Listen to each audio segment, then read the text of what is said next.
ಓಂ ಗುರುಬ್ರಹ್ಮ ಗುರುರ್ವಿಷ್ಣುಃ ಗುರುರ್ದೇವೋ ಮಹೇಶ್ವರಃ ಗುರುರೇವ ಪರಂ ಬ್ರಹ್ಮ ತಸ್ಮೈ ಶ್ರೀ ಗುರವೇ ನಮಃ.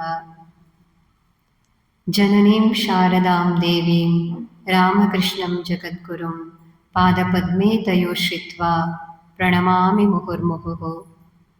ನಮಃ ಶ್ರೀ ಯತಿರಾಜಾಯ ವಿವೇಕಾನಂದ ಸೂರಯೇ ಸಚ್ಚಿತ್ ಸುಖಸ್ವರೂಪಾಯ ಸ್ವಾಮಿನೇ ತಾಪಹಾರಿಣೆ.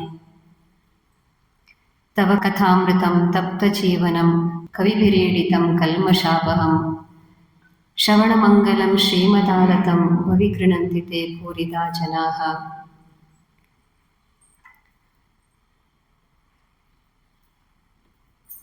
ಪರಂ ಪೂಜ್ಯ ಮಾತಾಜಿಯವರ ಪಾದಪದ್ಮಗಳಲ್ಲಿ ಪ್ರಣಾಮಗಳನ್ನು ಸಲ್ಲಿಸ್ತಾ ಇವತ್ತಿನ ಈ ಒಂದು ಭಾಗವತದ ಕುರಿತ ಕೆಲವೊಂದು ಚಿಂತನೆಗಳನ್ನು ಆಲಿಸುವಂಥ ಎಲ್ಲ ಸದ್ಭಕ್ತವೃಂದದವರೇ, ನಾವು ನಿನ್ನೆ ನೋಡಿದ್ವಿ ಕಪಿಲ ಮುನಿಗಳು ಆ ತಾಯಿಯಾದ ದೇವಹೂತಿಗೆ ಭಕ್ತಿ ಯೋಗದ ಕುರಿತಾಗಿ ಉಪದೇಶವನ್ನು ಮಾಡ್ತಾ ಹೇಳ್ತಾರೆ. ಈ ಯೋಗಿಗೆ ಆ ಸಿದ್ಧಿಯನ್ನು ಪಡಿಲಿಕ್ಕೆ ಭಕ್ತಿಗಿಂತ ಹೆಚ್ಚಾದ ಒಂದು ಮಂಗಳಕರವಾದ ದಾರಿ ಇಲ್ಲ. ಅದೇ ಅತ್ಯಂತ ಸುಲಭವಾದದ್ದು ಮತ್ತೆ ಸಹಜವಾದ ಒಂದು ಮಾರ್ಗ, ಭಕ್ತಿ ಮಾರ್ಗವೇ ಶ್ರೇಷ್ಠವಾದದ್ದು ಅಂತ ಹೇಳಿ ತಾಯಿ ದೇವಹೂತಿಗೆ ಹೇಳ್ತಾರೆ. ಹಾಗೆ ಯಾಕೆಂದ್ರೆ ಇದು ನಮ್ಮಲ್ಲಿ ಸಹಜವಾಗಿರುವಂಥ ಭಾವದ ಒಂದು ಅಭಿವ್ಯಕ್ತಿ. ನಮಗೆ ಎಲ್ಲರ ಕಡೆ ಪ್ರೀತಿ ಹರಿತಾ ಇರ್ತದೆ. ಬೇರೆ ಬೇರೆ ಭಾವಗಳಿರೋದಕ್ಕೆ ಆ ಪ್ರೀತಿಯನ್ನು ಕೂಡ ಒಂದು ಭಾವ, ಅದನ್ನ ಭಗವಂತನಡೆಗೆ ಹರಿಸಿದಾಗ ಅದು ಭಕ್ತಿ ಅನ್ನಿಸ್ಕೊಳ್ತದೆ. ಅದರಲ್ಲೂ ಶ್ರೀರಾಮಕೃಷ್ಣರು ಒಂದು ಮಾತು ಹೇಳ್ತಾರೆ, 3 ಪ್ರೀತಿಗಳನ್ನ, ಯಾವ್ಯಾವುದು? ಸತಿಗೆ ಪತಿಯ ಮೇಲೆ ಅಥವಾ ಪತಿಗೆ ಸತಿಯ ಮೇಲಿರುವ ಪ್ರೀತಿ, ತಾಯಿಗೆ ಮಗುವಿನ ಮೇಲೆ ಇರುವಂತಹ ಪ್ರೀತಿ, ಮತ್ತೆ ವಿಷಯ ವಸ್ತುಗಳ ಮೇಲೆ ಇರುವಂತಹ ಪ್ರೀತಿ. ಆ 3 ಪ್ರೀತಿಯನ್ನ ಒಟ್ಟುಗೂಡಿಸಿದ್ರೆ, ಅಂಥ ಪ್ರೀತಿಯನ್ನು ನಾವು ಭಗವಂತನ ಕಡೆ ಹರಿಸಿದ್ರೆ ಭಗವಂತ ಸಿಕ್ಬಿಡ್ತಾನೆ. ಅದಕ್ಕೆ ನಾವು ಪ್ರೀತಿಸೋದು ನಮಗೆ ರೂಢಿ ಇದೆ, ಹಾಗಾಗಿ ಅದು ಕಷ್ಟ ಇಲ್ಲ. ಆದರೆ ಯಾರನ್ನು ಪ್ರೀತಿಸ್ಬೇಕು? ನಾವು ಯಾವಾಗಲೂ ಖುಷಿಯಿಂದ ಇರಬೇಕು ಅಥವಾ ಉನ್ನತವಾದನ್ನು ಪಡ್ಕೊಳ್ಬೇಕಂದ್ರೆ ನಾವು ಎಲ್ಲರೆಡೆಗೆ ಸಹಜವಾದ ಪ್ರೀತಿಯಿಂದ ಇರಬೇಕು. ಆದರೆ ಮುಖ್ಯವಾದ ಒಂದು ಹೃದಯವನ್ನ, ಆ ಮನಸ್ಸನ್ನ, ಆ ಪ್ರೀತಿಯ ಒಂದು ಬಹುಭಾಗವನ್ನು ನಾವು ಯಾರಿಗೆ ಅರ್ಪಿಸಬೇಕು? ಆ ಭಗವಂತನಿಗೆ ಅರ್ಪಿಸಬೇಕು. ಅದನ್ನ ನಾವು ಈ ಭಾಗವತದ ಮೂಲಕ ಕೇಳ್ತಾ ಇದ್ದೇವೆ. ಅದರಲ್ಲೂ ಶ್ರೀರಾಮಕೃಷ್ಣ ಇನ್ನೊಂದು ಮಾತು ಹೇಳ್ತಾರೆ, ಹೇಗೆ ನಾವು ಬರೀ ಸುಮ್ಮನೆ ಭಕ್ತಿ ಅಂತಂದ್ರೆ ನಮ್ಗೇನು, ದೇವಸ್ಥಾನಕ್ಕೆ ಹೋಗೋದು, ಹಣ್ಣು ಕಾಯಿ ಮಾಡಿಸೋದು, ಪ್ರದಕ್ಷಿಣೆ ಹಾಕೋದು, ಮತ್ತೇನೇನು ಅಭಿಷೇಕ ಪೂಜೆ ನೈವೇದ್ಯ ಕೊಡೋದು, ಅದು ಆಗ್ಬೇಕು ನಿಜ. ಆದ್ರೆ ಅಷ್ಟಕ್ಕೆ ಅದು ನಿಲ್ಲಬಾರದು. ಇಲ್ಲಿ ಮುಖ್ಯವಾಗಿ ಭಾವಿಸ್ಬೇಕಾದದ್ದೇನು? ಭಗವಂತ ನಮ್ಮವನು, ಭಗವಂತ ನನ್ನವನು, ಆ ಭಾವ ಬರಬೇಕು. ಯಾಕೆಂದ್ರೆ ದೇವರನ್ನಂದ್ರೆ ನಮ್ಗೆ ಕಲ್ಪನೆ ಏನಪ್ಪಾ ಅಂತಂದ್ರೆ ನಮ್ಮ ಇಷ್ಟಾರ್ಥಗಳನ್ನ ಸಿದ್ಧಿಸ್ಕೊಳ್ಳಿಕ್ಕೆ ಇರುವಂತಹ ಒಂದು ವಸ್ತು. ಯಾಕೆ ನಾವು ದೇವಸ್ಥಾನಕ್ಕೆ ಹೋಗ್ತೇವೆ?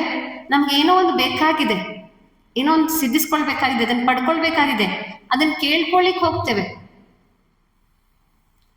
ಅದಕ್ಕೆ ಹೇಳ್ತಾರೆ ಕೃಷ್ಣ ಭಗವದ್ಗೀತೆಯಲ್ಲಿ ಹೇಳ್ತಾನೆ, ಆರ್ತ ಜಿಜ್ಞಾಸು ಅರ್ಥಾರ್ಥಿ ಜ್ಞಾನೀಚ ವರ್ತರ್ಷವ ಚತುರ್ವಿಧ ಭಜಂತೆ ಮಾಂ ಜನ ಸುಕೃತಿನೋರ್ಜನ ಅಂತ ಹೇಳ್ತಾನೆ. ಅಂದ್ರೆ 4 ಬಗೆಯ ಭಕ್ತರು ನನ್ನನ್ನು ಆರಾಧನೆ ಮಾಡ್ತಾರೆ. ಆರ್ತ ಜಿಜ್ಞಾಸು, ಅರ್ಥಾರ್ಥಿ ಮತ್ತೆ ಜ್ಞಾನಿ.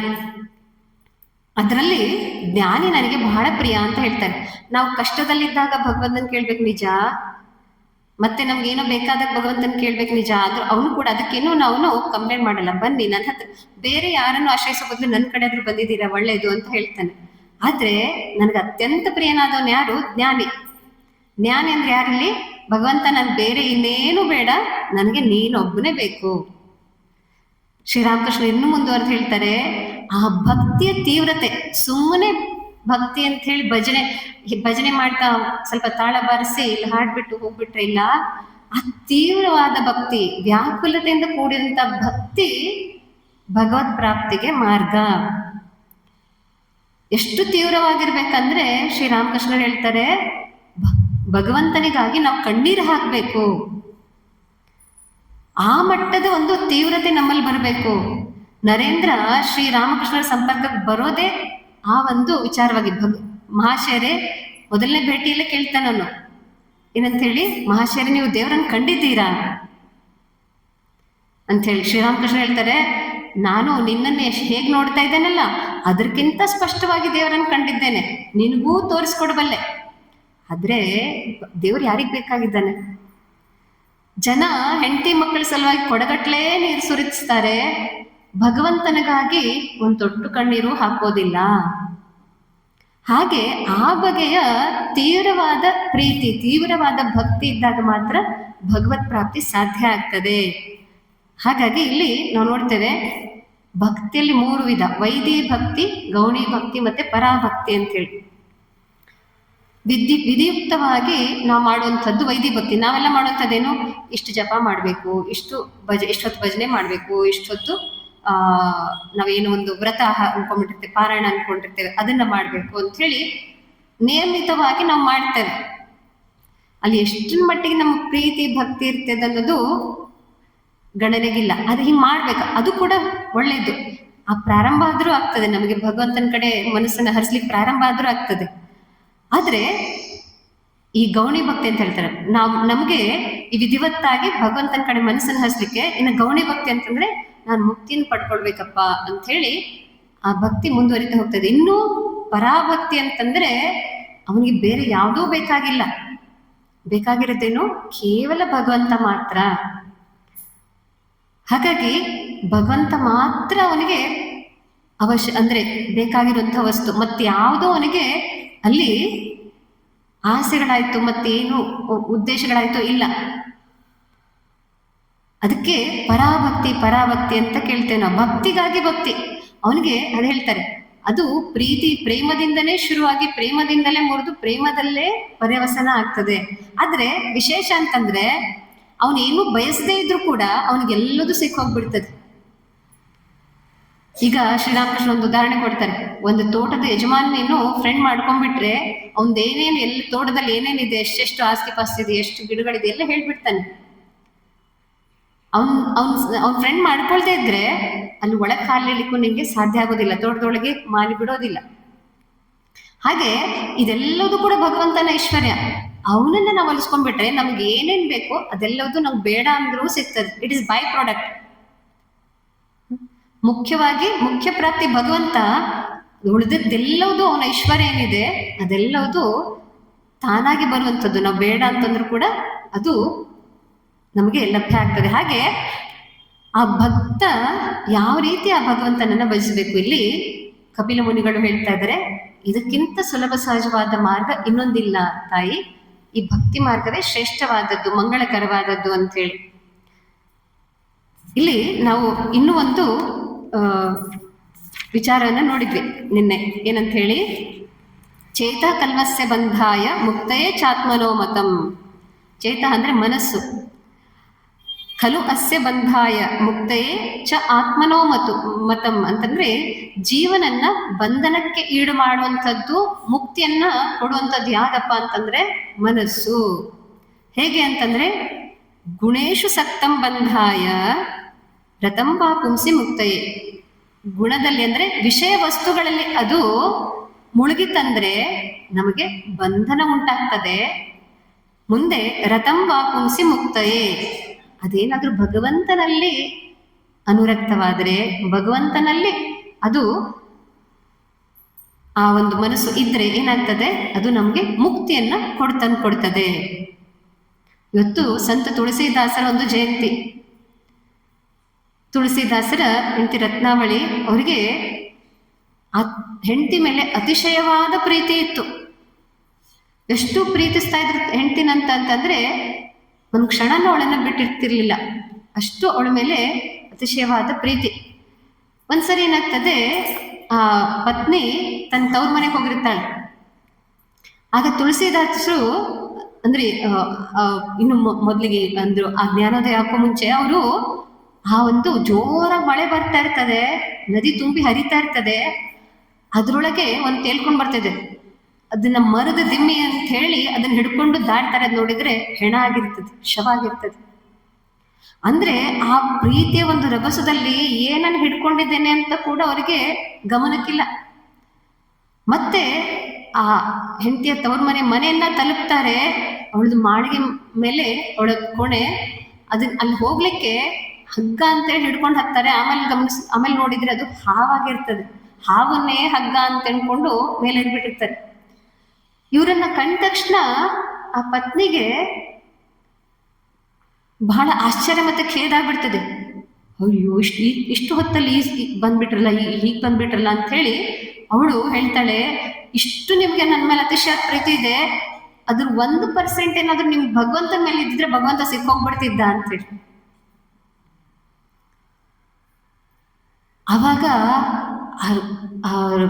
ತುಳಸಿದಾಸ ಕಣ್ಣು ಜ್ಞಾನೋದಯ ಆಗ್ಬಿಡ್ತೈತೆ. ಎಷ್ಟು ಒಳ್ಳೆ ವಿಚಾರ ಹೇಳಿದ್ಲಲ್ಲ ಇವಳು ಅಂತ ಹೇಳಿ ಆ ಕ್ಷಣದಲ್ಲೇ ಅವರು ಸಂಸಾರನ ತ್ಯಜಿಸಿ ಆ ಭಗವಂತನ ಕಡೆ ಹೊರಟು ಬಿಡ್ತಾರೆ. ನೋಡ್ತೇವೆ ಎಂಥ ಮಹಾತ್ಮರಾಗ್ತಾರೆ, ಎಷ್ಟು ಅದ್ಭುತ ಹೇಳ್ತೇವಲ್ಲ. ಇದು ಗುಣೇಶು ಸಕ್ತಂ ಬಂಧಾಯ. ನಾವೆಲ್ಲ ಈ ವಿಷಯ ವಸ್ತುಗಳಲ್ಲಿ, ವಿಷಯ ಪ್ರಪಂಚದಲ್ಲಿ ನಮ್ಮ ಮನಸ್ಸನ್ನ ಇಟ್ಬಿಟ್ರೆ ಅದು ಬಂಧನಕ್ಕೆ ಕಾರಣ ಆಗ್ತದೆ. ಅದನ್ನ ನೋಡಿ, ಅದು ಆ ಮಹಾತ್ಮರ ಒಂದು ವಿಶೇಷತೆ.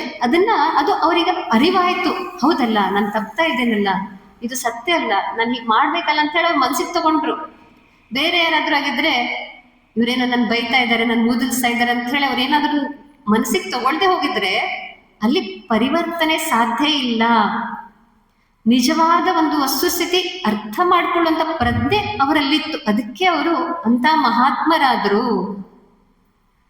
ಅದೆಲ್ಲರಿಗೂ ಅಷ್ಟು ಸುಲಭವಾಗಿ ಸಿಗೋದಲ್ಲ. ನಾವು ಹೇಳ್ತೇವೆ ಗಿರೀಶ್ ಚಂದ್ರ ಘೋಷ್ ಆಗ್ಬೋದು, ಎಂತೆಂತ ಆ ಒಂದು ದುಷ್ಟರ ಒಂದು ಉದಾಹರಣೆ, ಹೇಗೆ ಪರಿವರ್ತನಾಗಿ ಸಂತರ ಒಂದು ಸ್ಥಾನಕ್ಕೆ ಏರಿದ್ರು ಅಂತ ಹೇಳಿ.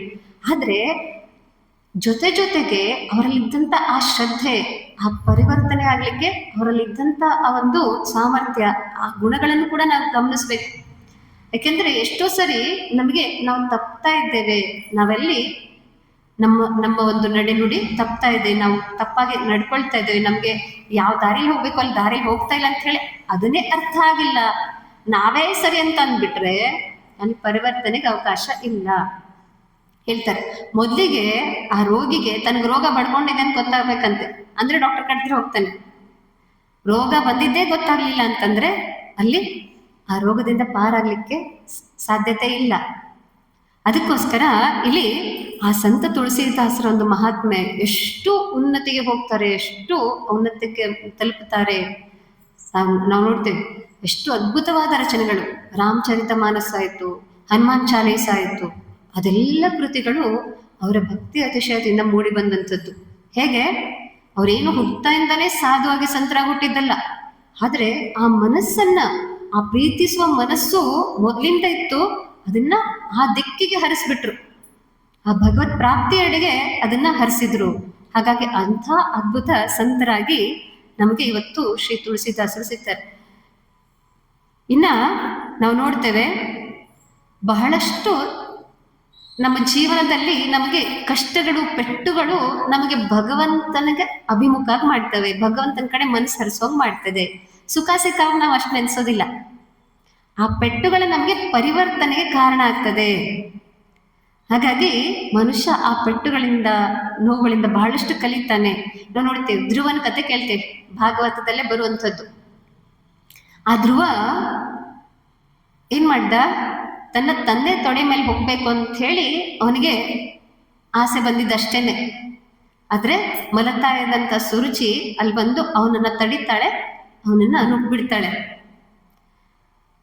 ಆವಾಗ ಅವನ ತಾಯಿ ಸುನೀತಿ ಆಯ್ತು, ಅವಳು ಕೂಡ ಜಗಳಕ್ಕೆ ನಿಲ್ಬೋದಿತ್ತು, ಯಾಕೆ ನನ್ನ ಮಗನ ಬಿಡ್ತಾ ಇಲ್ಲ ಅಂತ ಹೇಳಿ. ಆದ್ರೆ ಅವರು ಎಲ್ಲ ಒಂದು ಉನ್ನತವಾದ ಮನಸ್ಸನ್ನ ಹೊಂದಿದ್ದವರಾಗಿದ್ರು, ಆ ಜ್ಞಾನ ಅವರಲ್ಲಿತ್ತು. ಅದಕ್ಕೆ ಮಗನಿಗೆ ಹೇಳ್ತಾಳೆ, ಮಗು ನಿನಗೆ ಅಂತ ಸ್ಥಾನ ಬೇಕಂದ್ರೆ ಭಗವಂತನ ಕಡೆ ಹೋಗಿ ಕೇಳ್ಕೊ ಅಂತ ಹೇಳ್ತಾಳೆ ತಾಯಿ. ಆ ಧ್ರುವ ಕೂಡ ಅದನ್ನ ಪಡ್ಕೊಳ್ಳಿಕ್ಕೆ ತನ್ನ ತಂದೆ ಹತ್ರ ಹೋಗಿ ಹಠ ಮಾಡ್ಬೋದಿತ್ತು, ಮತ್ತೇನೋ ಒಂದು ದೊಡ್ಡ ಜಗಳ ಮಾಡಿ ಅದನ್ನ ರಾದ್ಧಾಂತ ಮಾಡ್ಬೋದಿತ್ತು. ಆದ್ರೆ ಏನ್ ಮಾಡಿದ್ರು ಅವರಲ್ಲಿ? ಆ ಪೆಟ್ಟು ಬಿದ್ದವಾಗ ಆ ಮನಸ್ಸನ್ನ ಭಗವಂತನ ಕಡೆ ಹರಿಸಿದ್ರು. ಆ ಬಂಧನ ಎದಕ್ ಬಂತು? ತಂದೆ ಕಡೆ ಹೋಗ್ಬೇಕು ಅನ್ನೋ ಒಂದು ಆಸೆ, ಆ ಒಂದು ಪ್ರೀತಿ. ಗುಣೇಶು ಸಕ್ತಂ ಬಂಧಾಯ ರಥಂ ವಾ ಪುಂಸಿ ಮುಕ್ತಯೇ. ಆ ಬಂಧನದಿಂದ ಯಾವಾಗ ಪೆಟ್ಟು ಬಿತ್ತೋ ಅವಾಗ ರಥಂ ವಾ ಪುಂಸಿ ಮುಕ್ತಯೇ, ಆ ಪರಮ ಪುರುಷನಾದ ಭಗವಂತನಲ್ಲಿ ಮನಸ್ಸು ರಥವಾದಾಗ ಮುಕ್ತಿಗೆ ಹಾದಿ ಆಯಿತು. ಇವತ್ತು ನಾವು ಪುಟ್ಟ ಬಾಲಕರನ್ನ ನೆನೆಸ್ತೇವೆ, ಅವನ ಸಾಧನೆಯನ್ನ ಮೆಚ್ಕೊಳ್ತೇವೆ. ಯಾಕೆ? ಅವನು ಆ ಪರಮಾತ್ಮನಲ್ಲಿ ಮನಸ್ಸಿಟ್ಟ, ಹಾಗಾಗಿ ಮುಕ್ತನಾಗಿ ಹೋದ. ಅದು ಇಲ್ಲಿ ಆಗ್ಬೇಕಾಗಿತ್ತು. ಯಾಕೆಂದ್ರೆ ನಮ್ದು ಪರಿಸ್ಥಿತಿ ಹೆಂಗಂದ್ರೆ ಪೆಟ್ಟು ಬೀಳ್ತಾನೆ ಇರ್ತದೆ, ಮತ್ತು ನಾವು ತಪ್ಪು ಮಾಡ್ತಾನೆ ಇರ್ತೇವೆ, ಮತ್ತು ನಾವು ಸರಿನೇ ಅಂತ ಸಾಧಿಸ್ತೇವೆ. ಅದು ಪಜಿತಿ. ಇಲ್ಲಿ ಕಪಿಲ ಮುನಿಗಳೇನು ಹೇಳ್ತಾರೆ? ಗುಣೇಶು ಸಕ್ತಂ ಬಂಧಾಯ ರಥಂ ವಾ ಪುಂಸಿ ಮುಕ್ತಯೇ. ನೀನು ವಿಷಯ ವಸ್ತುಗಳಲ್ಲಿ ಮನಸ್ಸನ್ನು ಇಟ್ಟಿಯೋ ನೀನು ಬಂಧನಕ್ಕೀಡಾಗ್ತೀಯ, ನಿನಗೆ ದುಃಖಗಳು ಬರ್ತದೆ, ಕಷ್ಟಗಳು ಬರ್ತದೆ, ಪೆಟ್ಟುಗಳು ಬೀಳ್ತದೆ. ಅದರಲ್ಲೇ ನೀನು ಜೀವನ ಸಹಿಸೋದಾಗ್ತದೆ. ಗುರು ಮಹಾರಾಜ್ ಬಹಳ ಒಂದು ಒಳ್ಳೆ ಉದಾಹರಣೆ ಕೊಡ್ತಾರೆ. ಒಂಟೆ ಎಲ್ಲರಿಗೂ ಪರಿಚಯ. ಆ ಒಂಟೆ ಒಂದು ಜಾತಿ ಮುಳ್ಳನ್ನ ತಿಂತದಂತೆ. ಆ ಮುಳ್ಳದಕ್ಕೆ ಬಹಳ ಇಷ್ಟ. ಯಾಕೆ? ಅದು ರುಚಿಯಾಗಿದೆ. ಹೇಗೆ ರುಚಿ ಅದು ಅಂತಂದ್ರೆ ಅದು ಆ ಮುಳ್ಳನ್ನು ತಿಂದಾವಾಗ ಒಂಟೆ ಬಾಯಲ್ಲಿ ರಕ್ತ ಬರ್ತದೆ. ಆ ರಕ್ತದ ರುಚಿ ಒಂಟೆಗೆ ಅದು ಮುಳ್ಳಿನ ರುಚಿ ಅಂತ ಹೇಳಿ ಭ್ರಮೆಯನ್ನ ಉಂಟು ಮಾಡ್ತದೆ. ಮುಳ್ಳು ರುಚಿ ಇಲ್ಲ, ಆ ಮುಳ್ಳು ಆ ಒಂಟೆಯ ರಕ್ತವನ್ನೇನು ಸುರಿಸ್ತದೋ ಆ ರಕ್ತದ ರುಚಿಯನ್ನೇ ಮುಳ್ಳಿನ ರುಚಿ ಅಂತ ಹೇಳಿ ಅದು ತಿಳ್ಕೊಂಡ್ಬಿಟ್ಟಿದೆ. ಹಾಗಾಗಿ ಮತ್ತೆ ಮತ್ತೆ ಆ ಮುಳ್ಳನ್ನೇ ತಿಂತಾ ಇರ್ತದೆ. ಹಂಗೆ ಪರಿಸ್ಥಿತಿ ಆಗಬಾರದು. ಬಹಳಷ್ಟು ಜನರದ್ದು ಏನಾಗ್ಬಿಡ್ತದೆ, ನಮ್ದು ನಾವು ಆ ವಿಷಯ ವಸ್ತುಗಳಲ್ಲೇ ಮನಸ್ಸನ್ನಿಟ್ಟು ಅದರಿಂದ ಪೆಟ್ಟು ತಿಂತ ಮತ್ತೆ ಅದರಲ್ಲೇ ಇದ್ದು ಬಿಡ್ತೇವೆ. ಶ್ರೀರಾಮಕೃಷ್ಣ ಇನ್ನೊಂದು ಉದಾಹರಣೆ ಹೇಳ್ತಾರೆ. ಆ ಕೆಸರು ಮೀನು ಅಂತ ಹೇಳಿ ಬಲೆ ಬೀಸಿದಾಗ ಆ ಬದ್ಧ ಜೀವಿಗಳು ಹೆಂಗಿರ್ತಾರೆ ಅಂತಂದ್ರೆ, ಆ ಬಲೆನ ಹಿಡ್ಕೊಂಡು ಆಳವಾದ ಕೆಸರಲ್ಲಿ ಹೋಗ್ಬಿಟ್ಟು ನಾನಿನ್ನ ಸೇಫ್ ಆಗಿದೆ, ನನ್ಗಿನ್ನೇನು ತೊಂದರೆ ಇಲ್ಲ ಅಂತ ಹೇಳಿ ಎಲ್ಲಿವರೆಗೂ ಬಲೆ ಎಳೆದ್ಬಿಟ್ರೆ ಆ ಬಲೆ ಜೊತೆಗೆ ಅವು ಹೊರಗೆ ಬರ್ತದೆ, ಬಲೆ ಸಿಕ್ಕಾಕೊಂಡಿರ್ತದೆ. ಹಾಗೆ ನಾವು ಎಲ್ಲಿ ಇದ್ದೇವೆ, ಏನ್ ಮಾಡ್ತಾ ಇದ್ದೇವೆ, ನಾವು ಹೇಗಿರ್ಬೇಕು ಅನ್ನೋದನ್ನೆಲ್ಲ ನಮ್ಮ ಶಾಸ್ತ್ರಗ್ರಂಥಗಳು ಹೇಳ್ಕೊಡ್ತಾ ಇದೆ. ಅದಕ್ಕೆ ಶ್ರೀರಾಮಕೃಷ್ಣ ಹೇಳ್ತಾರೆ, ನಿನ್ನೆಲ್ಲಾ ಕರ್ತವ್ಯ ಮಾಡು, ಆದ್ರೆ ಮನಸ್ಸನ್ನ ಭಗವಂತನಲ್ಲಿಡು. ಯಾಕೆಂದ್ರೆ ರಥಂ ವಾ ಪುಂಸಿ ಮುಕ್ತಯೇ, ಭಗವಂತನಲ್ಲಿ ನಿನ್ ಮನಸ್ಸನ್ನ ಇಟ್ರೆ ಮುಕ್ತನಾಗ್ಬಿಡ್ತೀಯಾ, ಎಲ್ಲ ಜಂಜಾಟಗಳಿಂದ ತಪ್ಪಿಸ್ಕೊಳ್ತೀಯಾ ಅಂತ ಹೇಳಿ. ಹಾಗೆ ನಾವು ವಿಶ್ವಾಮಿತ್ರ ಮುನಿಗಳು, ವಿಶ್ವಾಮಿತ್ರ ಮಹರ್ಷಿಗಳನ್ನ ನೋಡ್ತೇವೆ. ಬಹಳ ಇವರೆಲ್ಲರ ಒಂದು ಜೀವನವನ್ನ ನಾವು ಗಮನಿಸ್ಬೇಕು. ಅದರಿಂದ ನಾವು ಕೂಡ ಹೀಗಾದ್ರು ಅವರು, ನಾನು ಹೇಗಾಗ್ಬೋದು ಅಂತ ಹೇಳಿ ಪರಿಭಾವಿಸ್ಬೇಕು. ಆ ಕೌಶಿಕ ರಾಜ ಬೇಟೆ ಆಡ್ತಾ ವಸಿಷ್ಠ ಮಹರ್ಷಿಗಳ ಆಶ್ರಮಕ್ಕೆ ಬರ್ತಾನೆ. ಅಲ್ಲಿ ದೊಡ್ಡ ಸೈನ್ಯದ ಜೊತೆ ಬರ್ತಾನೆ, ಒಬ್ಬನೆಲ್ಲ ದೊಡ್ಡ ಸೈನ್ಯದ ಜೊತೆ ಬರ್ತಾನೆ. ಆ ದೊಡ್ಡ ಸೈನ್ಯದ ಜೊತೆ ಬಂದವಾಗ ವಸಿಷ್ಠ ಮಹರ್ಷಿಗಳು ಹೇಳ್ತಾರೆ, ರಾಜ ನೀನು ಎಲ್ಲ ಪ್ರಸಾದವನ್ನ ಸ್ವೀಕರಿಸಿ ಹೋಗು. ಆ ಇಡೀ ಸೈನ್ಯದ ಸಮೇತ ಅವನಿಗೆ ಪ್ರಸಾದಕ್ಕೆ ವ್ಯವಸ್ಥೆ ಮಾಡಿದಾಗ ಅವನಿಗೆ ಆಶ್ಚರ್ಯ ಆಗ್ತದೆ. ಇದು ಕಾಡಿನಲ್ಲಿರುವಂತಹ ಬಡ ಋಷಿಗಳ ಒಂದು ಆಶ್ರಮ, ಇಂಥದ್ರಲ್ಲಿ ಇಷ್ಟೆಲ್ಲ ವ್ಯವಸ್ಥೆ ಹೇಗಾಯ್ತು ಅಂತ ಹೇಳಿ ಅವ್ನ ಕುತೂಹಲ ಬಂದ ಗೊತ್ತಾಗ್ತದೆ. ಅದು ಕಾಮಧೇನುವಿನ ಮಗಳಾದಂತ ನಂದಿನಿ, ಅದರ ಒಂದು ಕೃಪೆಯಿಂದ ಎಲ್ಲ ಅಷ್ಟು ಭಕ್ಷ್ಯ ಭೋಜ್ಯಗಳೆಲ್ಲ ತಯಾರಾಯ್ತು ಅಂತ ಹೇಳಿ. ಆ ಕೌಶಿಕ ರಾಜ ದುರಾಸೆ ತಾಳ್ತಾನೆ. ಏನಂತ ಹೇಳಿ, ಆ ನಂದಿನಿ ಅಂಥ ಒಂದು ಹಸು ಇಲ್ಲಿದ್ರೆ ಏನ್ ಪ್ರಯೋಜನ, ನನ್ನ ಅರಮನೆಯಲ್ಲಿದ್ರೆ ಇನ್ನೂ ಉಪಯೋಗ ಆಗ್ತದೆ ಅಂತ ಹೇಳಿ ಅದನ್ನ ಒತ್ತಾಯಪೂರ್ವಕವಾಗಿ ತೆಗೆದುಕೊಂಡು ಹೋಗ್ಲಿಕ್ಕೆ ನೋಡ್ತಾನೆ. ಎಷ್ಟು ಮಟ್ಟಿಗೆ ಅಂದ್ರೆ ಆ ಮಹರ್ಷಿಗಳ ಜೊತೆ ಯುದ್ಧಕ್ಕೆ ನಿಲ್ತಾನೆ. ಮಹರ್ಷಿಗಳು ಏನು ಮಾಡೋದಿಲ್ಲ, ಸುಮ್ಮನೆ ತಮ್ಮ ದಂಡವನ್ನು ಇಟ್ಟು ಸುಮ್ಮನೆ ಕೂಡ್ತಾರೆ. ಅವನ್ ಬಿಟ್ಟ ಬಾಣಗಳನ್ನೆಲ್ಲ ಆ ದಂಡ ನುಂಗ್ ಹಾಕ್ಬಿಡ್ತದೆ. ಅದಕ್ಕೆ ಆಗ ಕೌಶಿಕ ರಾಜನಿಗೆ ದಿಗ್ಭ್ರಾಂತಿ ಆಗ್ಬಿಡ್ತದೆ. ಯಾಕಂದ್ರೆ ಅವನು ತನ್ನ ಬಲ್ಲದ ಮೇಲೆ ಅಷ್ಟೊಂದು ವಿಶ್ವಾಸ ಇಟ್ಟಿದ್ದ. ಅವಾಗ ಅವನಿಗೆ ಬಹಳ ಖೇದ ಆಗ್ಬಿಡ್ತದೆ. ನಾನು ಇಷ್ಟು ಬೇಗ ಈ ಸೋಲನ್ನು ಒಪ್ಕೊಳ್ಬೇಕಾಯ್ತಾ, ಒಂದು ಹಸುನ ಇಲ್ಲಿ ಇಂಥ ಋಷಿಗಳು ಒಂದು ಆಶ್ರಮದಿಂದ ತಗೊಳ್ಕೊಳ್ಲಿಕ್ಕೆ ಸಾಧ್ಯ ಆಗಲಿಲ್ಲ. ಅದಕ್ಕೆ ಅವನಿಗೆ ಒಂದ್ ಕಡೆ ದಿಗ್ಭ್ರಾಂತನಾಗ್ತಾನೆ, ಖೇದ ಆಗ್ತದೆ, ಆದ್ರೆ ಇನ್ನೊಂದ್ ಕಡೆ ಜ್ಞಾನೋದಯ ಆಗ್ತದೆ. ಅವನು ಹೇಳ್ತಾನೆ, ದಿಕ್ ಕ್ಷತ್ರಿಯ ಬಲಂ ಬ್ರಹ್ಮ ತೇಜೋ ಬಲಂ ಬಲಂ. ಈ ಕ್ಷತ್ರಿಯ ಬಲಕ್ಕೆ ಶಕ್ತಿಗೆ ಧಿಕ್ಕಾರ ಇರಲಿ, ಆ ಬ್ರಹ್ಮ ತೇಜಸ್ಸೇ ಮಹಾಶಕ್ತಿ ಅಂಥೇಳಿ ಅವನು ತಾನು ಬ್ರಹ್ಮರ್ಷಿಯಾಗಿ ತೀರ್ತೇನೆ ಅಂತ ಹೇಳಿ ಅವತ್ತು ಸಂಕಲ್ಪ ಮಾಡ್ತಾನೆ. ಅದರ ಫಲವಾಗಿ ಇವತ್ತು ನಾವು ವಿಶ್ವಾಮಿತ್ರ ಮಹರ್ಷಿಗಳನ್ನ ಪಡೆದುಕೊಂಡ್ವಿ. ಅವ್ರೇನಾದ್ರೂ ಅವತ್ತು ಆ ಒಂದು ಅರಿವನ್ನ ಮೂಡಿಸ್ಕೊಳ್ತಾ ಇದ್ದಿದ್ರೆ ಇವತ್ತು ಅಂಥ ಪರಿವರ್ತಿತವಾದ ವ್ಯಕ್ತಿಯನ್ನ ನಮ್ಗೆ ನೋಡ್ಲಿಕ್ಕೆ ಸಿಗ್ತಾ ಇರಲಿಲ್ಲ. ಗಾಯತ್ರಿ ಮಂತ್ರ ಆಗ್ಬೋದು, ಆ ಬ್ರಹ್ಮಶ್ರೀ ಪದವಿಯನ್ನು ಪಡೆದುಕೊಂಡು ಎಷ್ಟೊಂದು ಅಡಚಣೆಗಳು ಬರ್ತದೆ, ಆದರೂ ಕೂಡ ಬಿಟ್ಟು ಬಿಡದೆ ಆ ದೃಢ ಸಂಕಲ್ಪದಿಂದ ನಿರಂತರ ಪ್ರಯತ್ನದಿಂದ ಆ ಪದವಿಯನ್ನು ಪಡ್ಕೊಳ್ತಾರೆ. ಹಾಗೆ ಆ ಗುಣೇಶು ಸಕ್ತಂಬಂಧಾಯ ರಥಂ ವಾಪುಂಸಿ ಮುಕ್ತಯೇ. ನಾವು ಈ ಭಾಗವತದಲ್ಲಿ ಇನ್ನೊಬ್ಬ ವ್ಯಕ್ತಿ ಬರ್ತಾನೆ, ಅಜಾಮಿಳ ಅಂತ ಹೇಳಿ. ಆ ಅಜಮಿಳನ ಒಂದು ಕತೆ ಕೂಡ ಸ್ವಾರಸ್ಯ ಇದೆ. ಅವನು ಯುವಕನಾಗಿದ್ದಾಗ ಬಹಳಷ್ಟು ಸಾಂಪ್ರದಾಯಿಕವಾಗಿ ಎಲ್ಲ ಒಂದು ಪೂಜೆ ಪುನಸ್ಕಾರಗಳಲ್ಲಿ ತೊಡಗಿರ್ತಾನೆ. ಆಮೇಲೆ ಒಬ್ಬ ವೇಶ್ಯ ಸಂಪರ್ಕಕ್ಕೆ ಬಂದು ಅವನು ಅವಳಲ್ಲಿ ಮೋಹವನ್ನು ಇಟ್ಕೊಂಡು ಅವಳ ಜೊತೆ ಇರ್ತಾನೆ. ಜೊತೆಗೆ ಎಷ್ಟು ಅವಳ ಜೊತೆ ವಿವಾಹ ಆಗಿ ಮಕ್ಕಳು ಕೂಡ ಆಗ್ತದೆ. ಹೀಗೆ ಅವನು ಸಂಸಾರಸ್ಥನಾಗಿರ್ತಾನೆ. ಅವನಿಗೆ ರೋಗ ಬಂದು ಇನ್ನೇನು ಸಾಯೋ ಒಂದು ಸ್ಥಿತಿಲಿದ್ದಾನೆ. ಅಂಥ ಸ್ಥಿತಿಯಲ್ಲಿ ಅವನಿಗೆ ಎದುರಿಗೆ ನೋಡ್ತಾನೆ, ಯಮದೂತರು ಬಂದ್ಬಿಟ್ಟಿದ್ದಾರೆ ಪ್ರಾಣವನ್ನು ತೆಗೆದುಕೊಂಡು ಹೋಗ್ಲಿಕ್ಕೆ. ಅವನಿಗೆ ಗಾಬರಿ ಆಯ್ತು. ತನ್ನ ಒಬ್ಬ ಮಗನ ಮೇಲೆ ಬಹಳ ಪ್ರೀತಿ ಇತ್ತು, ಅವನ ಹೆಸರು ನಾರಾಯಣ. ಅವ್ನು ನೋಡಿ ಗಾಬರಿಯಾಗಿ ಅವನಿಗೆ ನಾರಾಯಣ ಅಂತ ಕೂಗ್ಬಿಟ್ಟ. ನಾರಾಯಣ ಅಂತ ಕೂಗಿದ್ನೋ ಇಲ್ಲೋ ಅಲ್ಲಿ ನಾರಾಯಣನ ದೂತರು ಬಂದ್ಬಿಟ್ರು. ಆವಾಗ ಆ ನಾರಾಯಣನ ದೂತರು ಹೇಳ್ತಾರೆ, ಇವನು ನಮ್ಮ ಭಗವಂತನ ನಾಮಸ್ಮರಣೆ ಮಾಡಿದ್ದಾನೆ, ಇವನು ನೀವು ಮುಟ್ಟೋ ಹಾಗಿಲ್ಲ ಅಂತ ಹೇಳಿ ಯಮದೂತರನ್ನು ಮುಟ್ಲಿಕ್ಕೆ ಬಿಡ್ಲಿಲ್ಲ. ಇದೆಲ್ಲದನ್ನು ಸಾಕ್ಷಿಯಾಗಿ ನೋಡ್ತಾ ಇದ್ದಾನೆ ಯಾರು? ಅಜಮಿಳ. ಮತ್ತೆ ಅವನಿಗೆ ಪೂರ್ವದ ಸಂಸ್ಕಾರಗಳ ನೆನಪಾಯ್ತು. ತಾನು ಎಷ್ಟು ವಿಧಿತ್ವ ಅದೆಲ್ಲ ಪೂಜೆ ಪುನಸ್ಕಾರಗಳನ್ನ ಜಪತಪಗಳನ್ನು ಮಾಡ್ತಾ ಇದ್ದೆ ಎಲ್ಲ ನೆನಪಾಗಿ ಬರೀ ಒಂದು ಭಗವಂತನ ನಾಮವನ್ನ ತೆಗೆದುಕೊಂಡಿದ್ದು. ಅದು ಏನು ಉದ್ದೇಶಪೂರ್ವಕ ಆಗಿಲ್ಲ, ಅದು ಅಷ್ಟಕ್ಕೆ ಇಷ್ಟು ನನಗೆ ರಕ್ಷಣೆ ಸಿಕ್ತಲ್ಲ, ಇನ್ನು ಸಾಕ್ಷಾತ್ ಶ್ರೀಮನ್ ನಾರಾಯಣನ ನಾನು ಸ್ಮರಣೆ ಮಾಡಿದ್ರೆ ನಾನು ಇನ್ನೆಷ್ಟನ್ನ ಪಡ್ಕೊಳ್ಳಿಕ್ಕಿಲ್ಲ ಅಂಥೇಳಿ ಅವನು ಆ ಒಂದು ಪ್ರಾಣಭಿಕ್ಷೆ ಪಡೆದ್ನೋ ಇಲ್ವೋ ಮತ್ತೆ ಆ ಒಂದು ಭಗವಂತನ ಸ್ಮರಣೆಯಲ್ಲಿ ಮುಳುಗ್ಬಿಟ್ಟ, ಕೃತಾರ್ಥನಾಗ್ಬೋದ. ಹಾಗೆ ಆ ಒಂದು ವಿಷಯದಲ್ಲಿ ನಾವು ಅನರಕ್ತರಾದ್ರೆ ನಮಗೆ ಬಂಧನ ಕಾರಣ ಆಗ್ತದೆ, ಬಂಧನಕ್ಕೆ ಈಡಾಗ್ತೇವೆ. ಅದೇ ನಾವು ಭಗವಂತನಲ್ಲಿ ಮನಸ್ಸನ್ನ ಇಟ್ಟರೆ ಮುಕ್ತರಾಗಿ ಹೋಗ್ತೇವೆ. ಹೀಗೆ ನಾವು ಎಷ್ಟೊಂದು ಜನರ ಜೀವನವನ್ನ ನಮಗೆ ನೋಡ್ಲಿಕ್ಕೆ ಸಿಗ್ತದೆ ಈ ದೃಷ್ಟಿಯಲ್ಲಿ.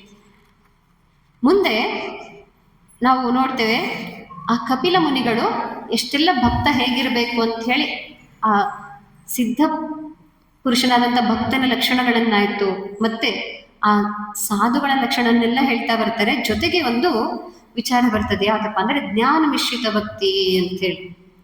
ಸಹಜವಾದ ಭಕ್ತಿ, ಆ ಭಕ್ತಿಯೋಗದ ಭಕ್ತಿಯಲ್ಲಿ ನಾವು ನೋಡ್ತೇವೆ ಎಲ್ಲವನ್ನೂ ಕೂಡ ಭಕ್ತನಾದವನು ಭಗವನ್ಮಯವಾಗಿ ಕಾಡ್ತಾನೆ, ಎಲ್ಲರಲ್ಲೂ ಭಗವಂತ ಇದ್ದಾನೆ. ಆ ಭಗವಂತನೇ ನಾವು ನೋಡ್ತೇವೆ. ಗೋಪಿಕಾಸ್ತ್ರೀಯರಿಗೆ ಆ ಬೃಂದಾವನದಲ್ಲಿ ಕೃಷ್ಣ ಅಲ್ಲಿಂದ ಹೊರಟು ಹೋದ್ರು ಅವ್ರಿಗೆ ಎಷ್ಟು ಅಲ್ಲಿ ಆ ಒಂದು ಅವನ ಕುರಿತಾಗಿ ಆ ವಿರಹ ಬರ್ತದೆ ಅಂತಂದ್ರೆ ಎಲ್ಲ ಕಡೆ ಕೃಷ್ಣನನ್ನೇ ನೋಡ್ತಾ ಇರ್ತಾರೆ ಅವರು, ಎಲ್ಲದು ಕೃಷ್ಣಮಯವಾಗಿ ಕಾಣ್ತಾ ಇರ್ತದೆ. ಹಾಗೆ ಆ ಭಕ್ತಿ ಎಲ್ಲದನ್ನು ಭಗವನ್ಮಯವಾಗಿ ನೋಡ ಹಾಗೆ ಮಾಡ್ತದೆ. ಇನ್ನೂ ಒಂದಿದೆ ಜ್ಞಾನ ಮಿಶ್ರಿತ ಭಕ್ತಿ. ಈ ಭಕ್ತಿಯಲ್ಲಿ ಇಡೀ ಜಗತ್ತನ್ನ ಭಗವನ್ಮಯವಾಗಿ ಕಾಣ್ತಾನೆ. ಅದಕ್ಕೆ ಕಪಿಲ ಮುನಿಗಳನ್ನು ಮಾತು ಹೇಳ್ತಾರೆ, ಅಥಮಾಂ ಸರ್ವಭೂತೇಷು ಭೂತಾತ್ಮಾನಂ ಕೃತಾಲಯಂ ಅರ್ಹೇ ದಾನಮಾನಾಭ್ಯಾಂ ಮೈತ್ರ್ಯಾಭಿನ್ನೇನ ಚಕ್ಷುಷಾ. ಅಥ ಅಂದ್ರೆ ಆದ್ದರಿಂದ, ಮಾಂ ಅಂದ್ರೆ ನನ್ನನ್ನ, ಸರ್ವಭೂತೇಷು ಎಲ್ಲ ಜೀವಿಗಳಲ್ಲಿ ನಾನು ಅವುಗಳ ಆತ್ಮನಾಗಿ ಮನೆ ಮಾಡಿಕೊಂಡಿದ್ದೇನೆ. ನನ್ನನ್ನ ಯಾರು ಅಂದ್ರೆ ಪರಮಾತ್ಮನಾದ ನನ್ನನ್ನ ಯಥೋಚಿತವಾಗಿ ದಾನ ಸಮ್ಮಾನ ಸ್ನೇಹದ ಮೂಲಕ, ದಾನ ಮಾನಾಭ್ಯಾಂ ಮೈತ್ರ್ಯ ಅಂದ್ರೆ ದಾನ ಸನ್ಮಾನ ಸ್ನೇಹದ ಮತ್ತು ವ್ಯವಹಾರ ಜೊತೆಗೆ ಅಭಿನ್ನೇನ ಚಕ್ಷುಷ ಅಂತಂದ್ರೆ ಸಮದೃಷ್ಟಿಯ ಮೂಲಕ, ಅಲ್ಲಿ ಭೇದ ಬುದ್ಧಿ ಇಲ್ಲ. ಅಭಿನ್ನೇನ ಚಕ್ಷುಷ ಅಂದ್ರೆ ಸಮದೃಷ್ಟಿಯಿಂದ ನೋಡುವಂಥದ್ದು. ಹಾಗೆ ನೀನು ನೋಡಿದ್ರೆ ಏನಾಗ್ತದೆ, ನನ್ನ ಪೂಜೆ ಮಾಡಿದ್ರೆ ನಾನು ಎಷ್ಟು ಸಂತುಷ್ಟನಾಗ್ತೇನೋ, ಎಷ್ಟು ಪ್ರಸನ್ನನಾಗ್ತೇನೋ, ಹೀಗೆ ನೀನು ಎಲ್ಲ ಜೀವಿಗಳಲ್ಲಿ ನನ್ನನ್ನ ಕಂಡು ಅವರಿಗೆ ದಾನ ಸನ್ಮಾನ ಮತ್ತೆ ಸ್ನೇಹದಿಂದ ಅವರಲ್ಲಿ ಭೇದ ಬುದ್ಧಿ ಎಣಿಸದೆ ಅವರಿಗೆ ಕಂಡ್ರೆ ಆವಾಗಲೂ ಕೂಡ ನಾನು ಅಷ್ಟೇ ಸಂತುಷ್ಟನಾಗ್ತೇನೆ. ಇದು ಬಹಳ ಮಹತ್ತರವಾದ ಸತ್ಯ. ನಾವು ನೋಡ್ತೇವೆ, ಸ್ವಾಮಿ ವಿವೇಕಾನಂದರು ಶ್ರೀರಾಮಕೃಷ್ಣರು ಕಾಶಿಪುರ ಉದ್ಯಾನವನದ ಮನೆಯಲ್ಲಿದ್ದವಾಗ, ಅಂದ್ರೆ ಅವ್ರ ಕಡೆ ದಿವಸಗಳಲ್ಲಿ ನರೇಂದ್ರ ಶ್ರೀರಾಮಕೃಷ್ಣರು ಕೇಳ್ತಾನೆ, ಠಾಕೂರ್, ನನಗೆ ನೀವು ನಿರ್ವಿಕಲ್ಪ ಸಮಾಧಿಯನ್ನ ಅನುಗ್ರಹ ಮಾಡಬೇಕು. ನಿರ್ವಿಕಲ್ಪ ಸಮಾಧಿ ಅಂದ್ರೆ ಆನಂದ ತುತ್ತ ತುದಿಯದು. ಅದನ್ನ ಅನುಗ್ರಹ ಮಾಡ್ಬೇಕು. ಹೇಗೆ 6 ತಿಂಗಳ ಕಾಲ ನಾನು ಅದರಲ್ಲೇ ಇದ್ಬಿಡ್ಬೇಕು, ಎಲ್ಲೋ ಸ್ವಲ್ಪ ಆಹಾರ ಸೇವಿಸ್ಲಿಕ್ಕೆ ಸ್ವಲ್ಪ ಹೊತ್ತು ನಾನು ಈ ಒಂದು ಬಾಹ್ಯ ಜಗತ್ತಿಗೆ ಬರಬೇಕು ಅಂತ ಹೇಳಿ. ಆವಾಗ ಶ್ರೀರಾಮಕೃಷ್ಣರು, ಭೇಷ್, ನನ್ನ ಶಿಷ್ಯನಾಗಿ ಒಳ್ಳೇದನ್ನ ನೀನ್ ಕೇಳ್ತಾ ಇದ್ದೀಯಾ ಅಂತೇಳಿ ಅನ್ಲಿಲ್ಲ. ಬದಲಾಗಿ ಏನಂದ್ರು, ಛೇ, ಧಿಕ್ಕಾರ ಇರ್ಲಿ ನಿನ್ಗೆ, ನೀನು ಎಷ್ಟು ವಿಶಾಲವಾದ ಆಲದ ಮರದ ತರ ಬೆಳಿತೀಯ, ಇಡೀ ಜಗತ್ತಿಗೆ ಆಶ್ರಯ ಆಗ್ತೀಯ ಅಂತ ಎಣಿಸಿದ್ದೆ, ಆದ್ರೆ ನೀನ್ ಬರೀ ನಿನ್ ಸುಖನಷ್ಟೇ ಕೇಳ್ತಾ ಇದೆಯಲ್ಲ. ಅದಕ್ಕೆ ಎಷ್ಟರ ಮಟ್ಟಿಗೆ ಅಂತಂದ್ರೆ, ಆ ಒಂದು ಆಧ್ಯಾತ್ಮಿಕ ಸುಖವಾದ್ರೂ ಕೂಡ ಬರೀ ನನಗಷ್ಟೇ ಖುಷಿ ಕೊಡ್ಲಿ ಅಂತಲ್ಲ, ಇಡೀ ಜಗತ್ತು ಹೇಳ್ತಾರೆ, ನೀನ್ ಕಣ್ಣು ಮುಚ್ಚಿ ದೇವರನ್ನ ಧ್ಯಾನಿಸೋ ಬದಲು ಕಣ್ಣು ತೆಗೆದು ಜಗತ್ತನ್ನು ನೋಡು, ಅಲ್ಲಿ ಎಲ್ಲ ಕಡೆ ಭಗವಂತನೇ ಇದ್ದಾನೆ. ನಾವು ನೋಡ್ತೇವೆ, ಮನುಷ್ಯ ಹೇಳ್ತೇವಲ್ಲ, ಎಲ್ಲರನ್ನ ನಾವು ಮನೆಯಲ್ಲಿ ಎಲ್ಲರನ್ನ ಪ್ರೀತಿ ಮಾಡ್ತೇವೆ. ಜೊತೆಗೆ ಅವನಿಗೆ ಹೇಗೆ ಅಂತಂದ್ರೆ, ಆ ಪ್ರೀತಿಯನ್ನ ಹೆಚ್ಚಿಸ್ಕೊಳ್ಬೇಕು, ತಾನು ಹೆಚ್ಚಾಗ್ಬೇಕು ಅನ್ನೋ ಆಸೆ ಇರ್ತದೆ. ಅದಕ್ಕೆ ಮದುವೆ ಆಗ್ತಾನಂತವನು, ತಾನು ಬಹು ಆಗ್ಬೇಕು ಅಂತ ಹೇಳಿ, ಅಂದ್ರೆ ತಾನು ಹೆಚ್ಚಾಗ್ಬೇಕು ಅಂತ ಹೇಳಿ ಮದುವೆ ಆಗ್ತಾನೆ. ತನ್ನ ಪ್ರೀತಿ ಇನ್ನೂ ಹೆಚ್ಚಬೇಕಂತ ಹೇಳಿ ಮಕ್ಕಳನ್ನ ಮಾಡ್ಕೊಳ್ತಾನೆ. ಹಾಗೆ ತನ್ನ ಒಂದು ಕುಟುಂಬವನ್ನ ಹೆಚ್ಚು ಮಾಡ್ಕೊಳ್ತಾ ಹೋಗ್ತಾನೆ. ಅಂದ್ರೆ ಅಲ್ಲಿ ಕೂಡ ಅವನ ಒಂದು ಅಭಿಲಾಷೆ ಇದೆ, ಆ ಪ್ರೀತಿ ಅನ್ನೋದು ಹೆಚ್ಚಬೇಕು, ತಾನೂ ಪ್ರೀತಿಯನ್ನ ಹರಿಸ್ಬೇಕು, ಅವ್ರ ಕಡೆಯಿಂದನೂ ತನ್ನ ಪ್ರೀತಿಯನ್ನು ಪಡ್ಕೊಳ್ಬೇಕು ಅಂತ ಹೇಳಿ. ಅದನ್ನೇ ಇಲ್ಲಿ ವಿಶಾಲವಾದ ದೃಷ್ಟಿಯಲ್ಲಿ ಹೇಳ್ತಾ ಇದ್ದಾರೆ. ಇಡೀ ಜಗತ್ತನ್ನೇ ಭಗವನ್ಮಯ ಕಂಡ್ರೆ ಆ ಇಡೀ ಜಗತ್ತಿಗೆ ನಾವು ಪ್ರೀತಿಯನ್ನ ಹರಿಸ್ಲಿಕ್ಕಾಗ್ತದೆ ಅಂತ ವಿಶ್ವಾತ್ಮ ಭಾವದಲ್ಲಿ ನೆಲೆ ನಿಲ್ಲಿಕ್ಕೆ ಇಲ್ಲಿ ಶ್ರೀರಾಮಕೃಷ್ಣರು ಹೇಳ್ತಾ ಇದ್ದಾರೆ. ಇನ್ನೊಂದ್ಸರಿ ಒಂದು ಘಟನೆ ಬರ್ತದೆ. ಶ್ರೀರಾಮಕೃಷ್ಣರು ಯಾವಾಗ್ಲೂ ನರೇಂದ್ರನಿಗೆ ಅದ್ವೈತದ ಪುಸ್ತಕಗಳನ್ನೇ ಓದ್ಲಿಕ್ಕೆ ಹೇಳ್ತಾ ಇದ್ರು. ಅವ್ನು ಬಂದಾಗ, ದಕ್ಷಿಣೇಶ್ವರಕ್ಕೆ ಬಂದಾಗಿಲ್ಲ, ಬೇರೆ ಬೇರೆ ಶಿಷ್ಯರಿಗೆ ಬೇರೆ ಬೇರೆ ಅವರ ಸ್ವಭಾವವನ್ನ ತಿಳ್ಕೊಂಡ್ಬಿಟ್ಟು ಬೇರೆ ಬೇರೆ ಪುಸ್ತಕಗಳನ್ನ ಹೇಳಿದ್ರೆ, ನರೇಂದ್ರನಿಗೆ ಮಾತ್ರ ಅದ್ವೈತದ ಪುಸ್ತಕಗಳನ್ನೇ ಕೊಡ್ತಾ ಇದ್ರು. ಆದ್ರೆ ನರೇಂದ್ರ ಅಷ್ಟು ಬೇಗ ಎಲ್ಲದನ್ನು ಸ್ವೀಕರಿಸೋನಲ್ಲ, ಎಲ್ಲ ಪರೀಕ್ಷೆ ಮಾಡಿ ತನ್ನ ಸರಿ ಅನ್ಸಿದ್ ಮಾತ್ರ ಒಪ್ಕೊಳ್ಳೋನವನು. ಒಂದ್ಸರಿ ಅಲ್ಲಿರುವಂತ ವಿಚಾರಗಳನ್ನ ನೋಡ್ಬಿಟ್ಟು ಪುಸ್ತಕ ಪಕ್ಕಕ್ಕಿಟ್ಟು ಅವನು ಹೊರಗಡೆ, ಶ್ರೀರಾಮಕೃಷ್ಣರ ಕೋಣೆ ಹೊರಗಡೆ ಹಾಜರ ಅಂತ ಹೇಳಿ ಒಬ್ಬ ವ್ಯಕ್ತಿ ಇದ್ದ. ಶ್ರೀರಾಮಕೃಷ್ಣ ಹೇಳ್ತಾ ಇದ್ರು, ಈ ನರೇಂದ್ರನ್ಗೆ ಬಹಳ ಫ್ರೆಂಡ್ ಆಗಿದ್ದ, ಅವನು ಬಹಳ ಆತ್ಮೀಯನಾಗಿದ್ದ. ಅದಕ್ಕೆ ಅವರಿಬ್ಬರು ಜೋಡಿ ಹೇಗಿದೆ ಅಂತಂದ್ರೆ ಸಿಂಹ ನರಿ ಜೋಡಿ ಇದ್ದಂಗಿದೆ ಅಂತ ಹೇಳ್ತಿದ್ರು. ಅವನ ಹತ್ರ ಹೋಗಿ ನರೇಂದ್ರ ಹೇಳ್ತಾನೆ, ಅಂದ್ರೆ ತನ್ನ ಭಾವನೆಗಳನ್ನ ಅವನ ಎದುರಿಗೆ ವ್ಯಕ್ತಪಡಿಸ್ತಾನೆ. ನೋಡು, ಎಲ್ಲದೂ ಬ್ರಹ್ಮ ಅಂತೆ, ಈ ಗೋಡೆನು ಬ್ರಹ್ಮ, ಇಟ್ಟಿಗೆನು ಬ್ರಹ್ಮ, ಎಲ್ಲದೂ ಬ್ರಹ್ಮ ಅಂತೆ, ಮೇಜು ಬ್ರಹ್ಮ, ಕುರ್ಚಿನೂ ಬ್ರಹ್ಮ, ಎಷ್ಟು ಹಾಸ್ಯಾಸ್ಪದ ನೋಡು ಅಂತ ಹೇಳಿ ನಗ್ತಾ ಇರ್ತಾನೆ ಅವನ ಜೊತೆಗೂಡಿ. ಅವಾಗ ಅಲ್ಲಿ ಶ್ರೀರಾಮಕೃಷ್ಣರು ಬರ್ತಾರೆ. ಶ್ರೀರಾಮಕೃಷ್ಣ ಬಂದು ಏನ್ ಮಾತಾಡ್ತಾ ಇದ್ದೀರಿ ಅಂತ ಕೇಳ್ತಾ ಉತ್ತರವನ್ನು ಹೇಳೋರ್ಗೂ ಕಾಯೋದಿಲ್ಲ. ಸ್ವಲ್ಪ ತಮ್ಮ ಆ ನರೇಂದ್ರನ ಸ್ಪರ್ಶ ಮಾಡ್ತಾರೆ. ಆ ಸ್ಪರ್ಶ ಹೇಗಿತ್ತಂತಂದ್ರೆ ಒಂಥರ ಕರೆಂಟ್ ಶಾಕ್ ಹೊಡೆದಂಗೆ ಆಯ್ತಂತವನಿಗೆ, ನರೇಂದ್ರನಿಗೆ. ಆ ಶಕ್ತಿ ಅವನಲ್ಲಿ ಹರಿತೋ ಇಲ್ಲೋ ಅವನಿಗೆ ಒಂದ್ಸರಿ ದಿಗ್ಭ್ರಮೆ ಆಗ್ಬಿಡ್ತದೆ, ಏನಾಯ್ತಿದ್ದು ಅಂತ ಹೇಳಿ. ಆವಾಗ ನೋಡ್ತಾನೆ, ಎಲ್ಲ ಕಡೆ ಆ ಬ್ರಹ್ಮ, ಪರಬ್ರಹ್ಮ, ಆ ಭಗವಂತನೇ ಕಾಣ್ತಾ ಇದ್ದಾನೆ. ಅವನಿಗೆ ವಾಪಸ್ ಮನೆಗೆ ಹೋಗ್ತಾ ಇದ್ದಾನೆ. ಅಲ್ಲಿ ಎದುರುಗಡೆ ಗಾಡಿಗಳು ಬಂದ್ರು ಸರಿಬೇಕನ್ಸ್ತಾ ಇಲ್ಲ, ಯಾಕಂದ್ರೆ ಅದು ದೇವರ ಕಾಣ್ತಾ ಇದೆ. ಎಲ್ಲದೂ ಕೂಡ ಎಲ್ಲೂ ವ್ಯತ್ಯಾಸನೇ ಕಾಣ್ತಾ ಇಲ್ಲ ಅವನಿಗೆ. ಅವನು ತನಗೇನಾಗಿದೆ, ನಾನು ಸರಿ ಜೀವಂತ ಇದ್ದೇನಲ್ಲ ಅಂತ ಒಂದ್ಸರಿ ತಲೆ ಕೊಟ್ಕೊಂಡು ನೋಡ್ತಾನಂತ ಅವನು. ಮತ್ತೆ ಮನೆಗೆ ಬರ್ತಾನೆ. ತಾಯಿ ಊಟಕ್ಕೆ ಹಾಕೊಡ್ತಾಳೆ, ಊಟ ಮಾಡ್ಬೇಕಂತಾನೆ ಅನಿಸ್ತಾ ಇಲ್ಲ ಅವನಿಗೆ. ಯಾಕೆ? ತಟ್ಟೆನೂ ಆ ಬ್ರಹ್ಮನೇ ಕಾಣ್ತಾ ಇದೆ, ಅದರಲ್ಲಿರುವಂತ ಎಲ್ಲ ಪಲ್ಯ ಚಪಾತಿ ಎಲ್ಲದೂ ಬ್ರಹ್ಮನೇ ಕಾಣ್ತಾ ಇದೆ. ಏನ್ ತಿನ್ಲಿ ಏನ್ ಬಿಡ್ಲಿ ಅವನಿಗೆ. ಅದಕ್ಕೆ ತಾಯಿಗೆ ಅನ್ಸ, ಏನ್ ಹುಷಾರಿಲ್ಲ, ಏನು ಯಾಕೆ ಹೀಗೆ ಮಾಡ್ತಿದೆ? ಇಲ್ಲ ಇಲ್ಲಮ್ಮ ಅಂತ ಹೇಳಿ ಮತ್ತೆ ಅದನ್ನ ಸೇವಿಸ್ತಾರೆ. ಹಾಗೆ ಆ ಒಂದು ಅನುಭವವನ್ನ ಶ್ರೀರಾಮಕೃಷ್ಣ ಮಾಡಿಸ್ಕೊಟ್ಟಿದ್ರು.